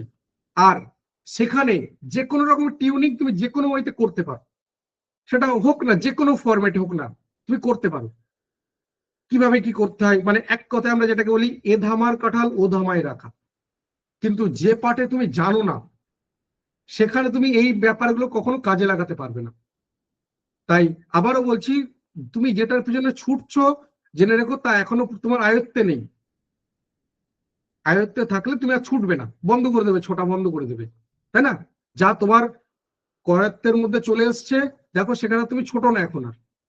কিন্তু যা এখনো পর্যন্ত তুমি টাচ করতে পারোনি, যেটা তোমার এখনো পর্যন্ত কল্পনার মধ্যে মানে বাইরে রয়েছে, যাকে তুমি নিজের করতে চাইছো, সেখানে তুমি কিন্তু এখনো ছুটে চলেছো তার পেছনে। তাই সেই পয়েন্টটা ভিউ থেকে বলছি যে সেখানকার জন্য প্রতিদিনই ছোট ছোট জায়গাগুলোকে বোঝার চেষ্টা করো। তুমি ভুল ধরতে পারবে কোথায় কিভাবে কিভাবে টিউনিং করতে হবে, কতটা কি এই দিকে ইনক্রিজ ডিক্রিজ করতে হবে, কিভাবে টানতে হবে, কিভাবে ছোট করতে হবে, কোথায় কি করতে হবে, সব বুঝতে পারবে।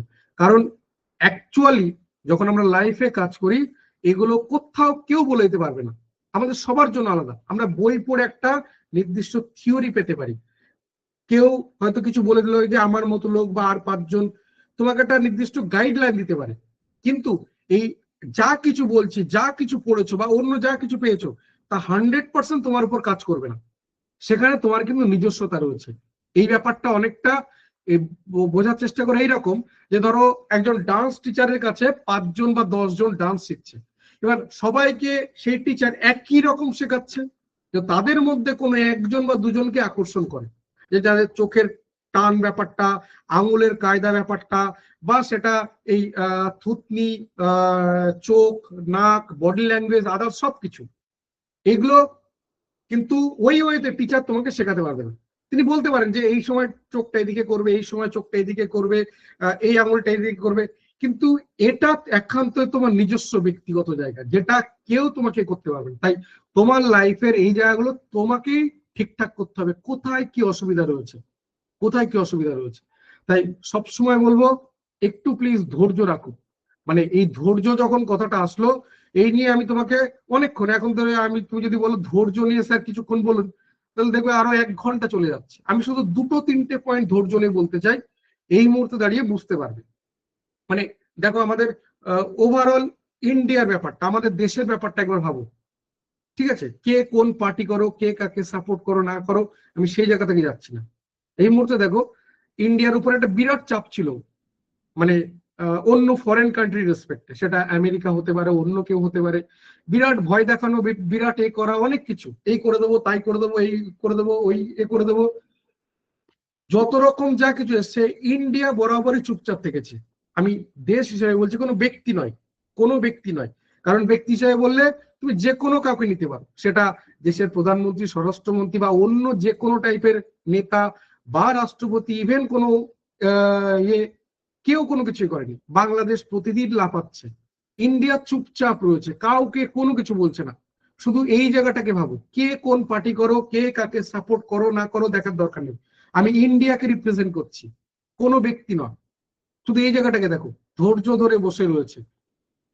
অথচ কি মানে, জাস্ট দুদিন আগের কথা, ইউরোপিয়ান ইউনিয়নের একটা বিরাট ফরেন ট্রেড ডিল আমাদের দেশে এসছে, যার রেসপেক্টে অন্যান্য দেশ এখন হাত পা কামড়াচ্ছে, কি করছি, কেন করছি ইন্ডিয়ার সাথে, কেন এরকমটা করছি, এরপরে তো আমাদের নিজেদের অস্তিত্ব নষ্ট হয়ে যাবে। যারা একটু এই ব্যাপারগুলো খেয়াল রাখো, তারা আমার কথার সাথে রিলেট করতে পারবে। যারা এই তোমার এক্সটার্নাল অ্যাফেয়ার্স এই ব্যাপারগুলো বোঝো বা জানো, যাদের ইন্টারেস্ট রয়েছে, তারা রিলেট করতে পারবে। কেউ আছো এরকম? ইভেন আমি যদি বলি তোমাকে এই ব্যাপারটা আরো ভালো বুঝতে পারো, শেয়ার মার্কেট। আমি গত দুদিন বাদ দিচ্ছি, মানে আজ হচ্ছে কি বার, বৃহস্পতিবার, আজ বৃহস্পতিবার এবং গতকাল বুধবার বাদ দিয়ে যারা একটু জানো, মঙ্গলবার দিন শেয়ার মার্কেট, সোমবার বন্ধ ছিল, মঙ্গলবার দিন শেয়ার মার্কেট ধসে ছিল। গত সপ্তাহে শেয়ার মার্কেট ধসে ছিল, পুরো রেড। অথচ গতকাল এবং আজ দুদিনের শেয়ার মার্কেট মানে ছুটছে। আছো কেউ এরকম যে এগুলোকে দেখো, জানো বা রেগুলার খেয়াল রাখো? কেউ না কেউ তো আছো এখানে, যদিও লোক সংখ্যা একেবারেই কম। তো ধৈর্যের ব্যাপারটা হচ্ছে এরকম, কে কি বলছে কিচ্ছু ভাবতে যাও না, তোর দ্বারা হবে না, তুই তাড়াতাড়ি বিয়ে করে নে, ইয়ে তোর বয়স হয়ে যাচ্ছে, কিচ্ছু ভেবো না। এরকম সবাই সবকিছু বলবে। তুমি রাস্তা দিয়ে তোমার 100 মিটার দূরে বাজার, যদি বাজার করতে যাচ্ছ, 10টা কুকুর তোমার আশেপাশে ঘেউ ঘেউ করবেই। তুমি যদি শুনতে চাও কেন বাবা ঘেউ ঘেউ করছিস, কি হয়েছে তোর, তাহলে তুমি বাজারে পৌঁছাতে পারবে না। যে বাজারে 10 মিনিটে পৌঁছানোর কথা, আমি 10 ঘন্টাতেও বাজারে পৌঁছাতে পারবে না, তোমার কাজটাই মিটবে না। তাই শোনা বন্ধ করে দাও, নিজেকে একটু লুকিয়ে রাখো, অন্যদের থেকে আড়াল করে রাখো।